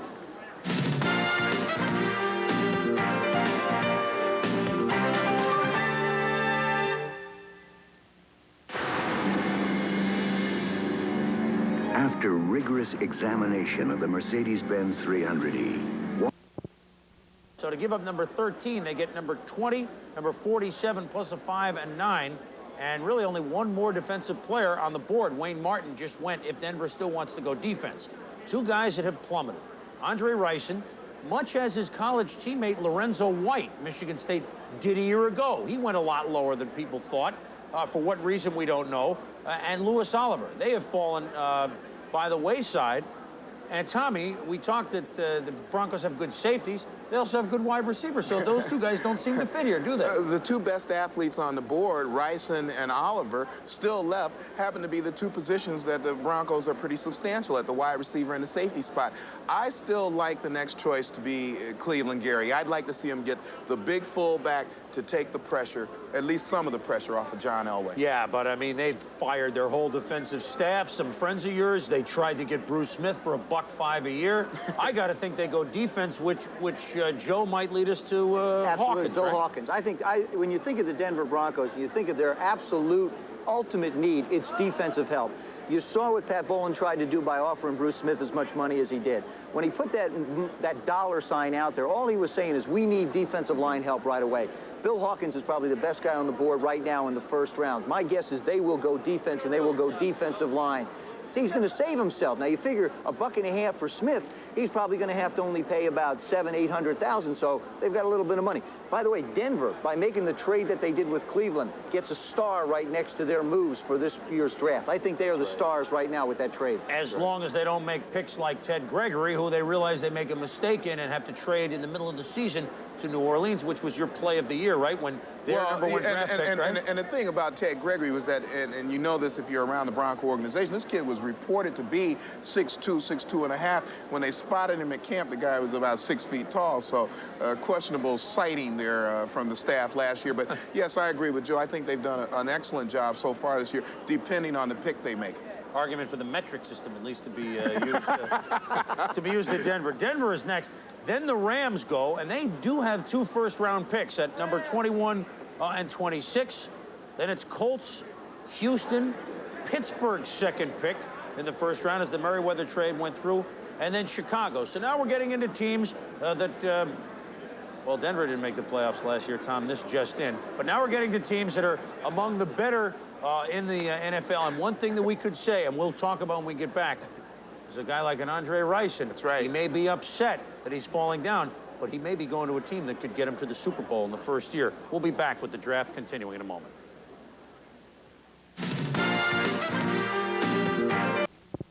Back here in New York as we await the pick of the Denver Broncos, their first-round selection coming up.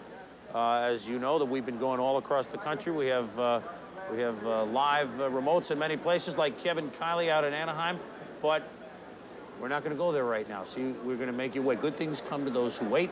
We will go to Anaheim in a moment or shortly. The Broncos have 7.5 minutes left with their first-round selection. I want to go back and just throw out a little tidbit. With Seattle's selection of Andy Heck, the tackle from Notre Dame, I believe that, first of all, it's Seattle's first time they've ever gone offensive line since 1977 when they drafted Steve August. It's also the first time that Chuck Knox at Seattle, before that Buffalo, before that the Rams, first time that Chuck Knox has drafted a lineman in the first round since Dennis Harrah and Doug France to replace guys like Joe Sabelli. I mean, are we going back a little bit in football? So Chuck is not a guy that drafts linemen first round that much, but when he does, all he asks is player personnel focus. Is this guy a football player who can play 10 years? And France and Harrah were two very good ones, and they have the same thing in mind with Andy Heck. So that just a little bit of tidbit. Another tidbit on the Chicago Bears, whose third first-round selection will be coming up. Last year, remember, the Raiders had 3 first-round picks, and they went Tim Brown, Terry McDaniel, and Scott Davis. The Bears, with their 2 first-round picks so far, have gone Donnell Wolford, Trace Armstrong, and then they have a 3rd first-round pick. The last time the Bears had 3 first-round picks was in 1965. One of those picks was Gale Sayers. Another one of those picks was Dick Butkus. I would say that those were pretty good picks, and if Trace Armstrong and Donnell Wolford can follow anywhere near those footsteps, the Bears would be awfully happy with this draft. There's the understatement so far, and I didn't even have to say it was the best athlete available. Now let's go out to Anaheim and enjoy Kevin Kiley. Kevin? Thank you, Chris. Out here, the Rams have to be delighted about the way the draft is going so far. They lost Johnny Johnson, their leading interceptor, cornerback, to free agency. They also lost Gary Jeter. He was second on the team in sacks. Their main needs are the defensive line. Mostly defense is what the Rams are after. They're after, obviously, some young people to carry them through the next 8 or 10 years. Bill Hawkins is a guy that they wanted. Trace Armstrong is another guy. Rondi Wetson out of Florida is also another fellow that they wanted. Now, the only one out of those 3 that are gone are Trace Armstrong. They also need some help at the inside linebacker position, but it's a weak draft for that. I have to believe that the Rams people have a feeling that they're going to get some pretty good picks. Now, it took 3 guys to carry their draft picks into the draft room the other day. They have 17 picks overall.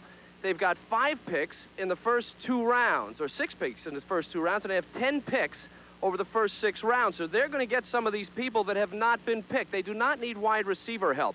Andre Rison may not be a factor for the Rams. They picked up 2 wide receivers in last year's draft. They got Aaron Cox, was their #1 pick, and of course Flipper Anderson went in the 2nd round. So they're pretty well set at wide receiver. They might be looking at Cleveland Gary also. Could be interesting here for the Rams, and they pick 21st here in the 1st round. Let's go out to Winnetka, Illinois, and Andrea Kramer. And thank you. We are back at Steve Zucker's house. We are downstairs. Louis Oliver is upstairs. He does not want to talk to anybody, does not want to see anybody, will not come down, which is understandable. Some are saying that his stock is falling. Nobody seems to know why. One interesting thing, though, is that the 49ers have just called to talk to Louis Oliver. We do not know why. Back to New York and Chris Berman. All right, Andrea, and there's the Broncos pick is in the hands of the commissioner, Pete Rozelle, presiding over his 30th draft today. Denver Broncos. Denver's 1st round selection, Steve Atwater, defensive back, Arkansas.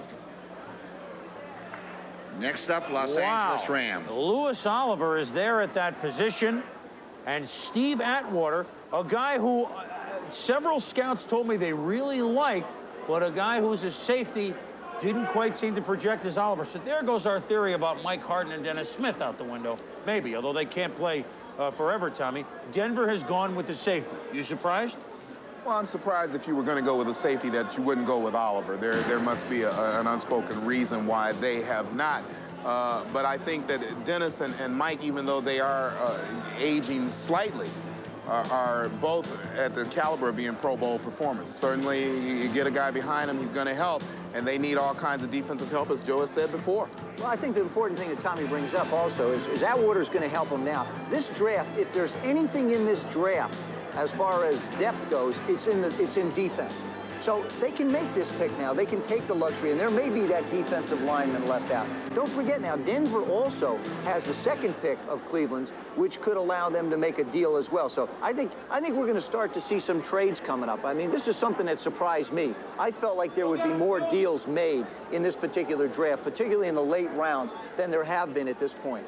Atwater, a guy that had 70 tackles last year from his safety spot at Arkansas. 15 career interceptions with Arkansas, and now he goes into Denver, and let's face it, they have been saying that they need new defense. They certainly need a pass rusher. We thought it would be Bill Hawkins, but in Steve Atwater, there's a guy that really has improved his ranking in the last week or so. He has been moving up. Next up are the Rams with the first of their 2 first-round selections. For more on what Denver has done, and there you see the Rams on the horn. Again, it's a long-distance call. Let's go over to Bobby and Mel. Okay, Chris, I think Tommy touched on it. An unspoken reason, whether a perception forms in the mind of a scout or player personnel people along the way, whether there are rumors, founded or unfounded, whether there's just something you see. Louis Oliver is still out there. Andre Rison is still out there. The Rams are up with about 12 minutes to go. Then comes Indianapolis. You heard Andrea Kramer say, though, that the phone call has come in. The Niners wanting to talk to Louis Oliver. Before we get to other matters, do you think they would be of a mind to trade up maybe with the Rams or the Colts to get a shot at him at this point, not anticipating that shot before? Well, I think you have to look at it and look at Louis Oliver as a sliding player. When that starts to happen, everybody starts to wonder why. But I think that if you look at Oliver and you look at Rison, you have the Indianapolis Colts and you have the Pittsburgh Steelers on the horizon. I know the Steelers, for one, would love to have Rison. Indianapolis has wide receiver needs opposite Brooks. And, of course, Oliver would fit in there as well.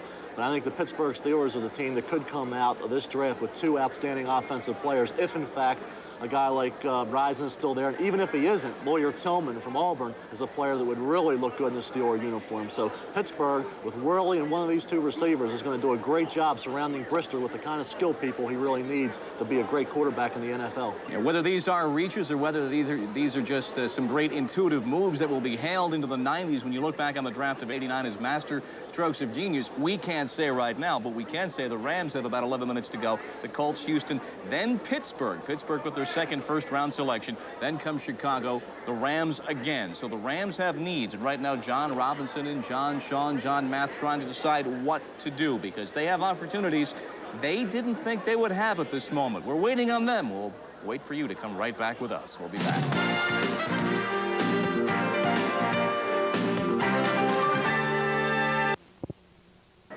Dennis Smith and Mike Harton over there, but a message, Tommy, here? Well, I think the one thing people have to understand, you're looking for depth, but also Dennis, although he's a Pro Bowl caliber player, last year missed a few games. He's missed a few games in previous years. He's had injury problems. And Dan is a guy, as a head coach, who likes to see you on the field all the time, as all head coaches would. But I think he may be sending a slight message to Dennis that either stay healthy and be on the football field, or we'll have to try to move somebody else in there. The Rams, for the second time in 2 years, last year they had 2 1s and 3 2s. There you go. It's hard to say that, but they had 5 in the first 2 rounds. Same thing this year. They got their 2 1s and they've got a bunch of 2s. Last year they picked among their first 3 selections a couple of wide receivers, Aaron Cox and also Willie Anderson in the second round. So, I mean, here's Risen. We're trying to put him somewhere. If they don't go, please, Joe, I think the Colts are going to take him, aren't they? I think so. We'll find a place for him somewhere, Chris. We're going to find a kid a home someplace, somehow. He's too good not to go in the first round. He can help some football team. I don't believe it's going to be the Los Angeles Rams. I think with Jackie Slater getting a little bit older, it's going to be an offensive lineman, some offensive help. The reason why is Fritz Schirmer has gone to that multi-linebacker type defense. So their need for a defensive lineman, a nose tackle, a defensive end, is not as great as one would seem in a football team. I look for the Rams to go offensive tackle and in Indianapolis to come up and probably find a home for Risen. He'd like it there in the Midwest. Just drop down from Michigan and, take a little short trip down. Plus a dome, and there's a team that like we said, could be going to the playoffs. The Rams, you mentioned the change in their philosophy and defense, but still they lost a lot of their veteran defensive line people. Jeter went to New England. Meisner, they lost in the draft. They also lost a safety, Johnny Johnson. The Rams' faces are changing, but, here's a team that is a playoff team, made the wild card last year, and has all these blue chip selections last year and this year. They really ought to make their mark here, shouldn't they? They got to go defense, Chris. They really have to go defense. It's a situation that they're faced with because they loaded up offensively. They've got to get some help on the defensive side.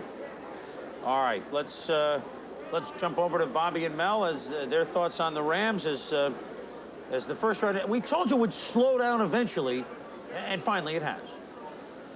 But a couple of years ago, it was a marathon. It was bloody after a while. 4 hours and 8 minutes back in '87 for the first round. Last year, rather brisk, 3 hours and 29 minutes. We're 2 hours and 18 minutes into it, and already well into waiting on the 21st pick. The Rams have 2 selections here in the first round, and they had an outstanding draft last year. In fact, I think they kept 10 players either on the roster or stashing them on injured reserve, which you can't do this year. We'll get into that in a bit. So now the pressure's on to continue. I guess probably the least productive pick they had last year, of their prime picks, was their first pick, Gaston Green. Well, they passed on John Stevens, who was the big back that they were looking for, to take an injury-prone runner in Gaston Green, which surprised a lot of people. But, here they had the defensive line needs, but, I'm going to keep repeating the name of Andre Rison. When you're talking about the draft, a lot of people said it was a weak draft or whatever, that there's nobody after the 15th, 20th pick. When teams reach for players, it allows all these good guys that were in the top 10 to slide down. Now teams that are picking between 20 and 28 could get a guy like Rison, who is in the top 5 on their board. A lot of people thought Rison might go to Atlanta, might go to Tampa Bay with a 5th, 6th pick. All of a sudden, he might be there for the Colts, for the Steelers. And that's what makes the draft, as far as being an exact science, something that it isn't. I have to wonder if John Robinson is at this point thinking to himself, maybe I dreamt this. This is a dream. I have a shot here at a Rison or at a Louis Oliver if I want him, whereas when he got up this morning, it was just not going to happen. This is a team that really took a hard hit, just like the Oilers, probably among the hardest hit on Type B veteran free agency. 37% of the players around the league that had a chance to move did so. And they did so at an average, well, the bonuses were almost averaging $40,000. And so people left the Rams. They lost 12 players. They lost Gary Jeter. They lost Johnny Johnson. They took some heavy hits. They did, and they had those defensive line needs going in. That's why Billy Hawkins' name has come up from Miami. You know, if I were the New Orleans Saints, that's who I would have taken. Not Wayne Martin, but a Bill Hawkins. You'll hear Mitchell Benson's name come up in the late first, early second. A big, wide body from TCU would be a heck of a nose tackle for somebody. So there's some names. Of course, Rocker, we're going to be talking about him, but he had plummeted out of the first round possibly, but he was productive, so people are going to consider him as well. This is tough for the Rams. You have Gary, you have Rison, you have Oliver, a lot of great value picks, but you also have the need with the defensive line. This will be one of the more interesting choices in the first round to see what direction Robinson's going to go. These are choices they didn't think they'd have. These are options they did not anticipate. Mel, your rankings of the top wide receivers already, we can see that, well, Andre Rison was your top one.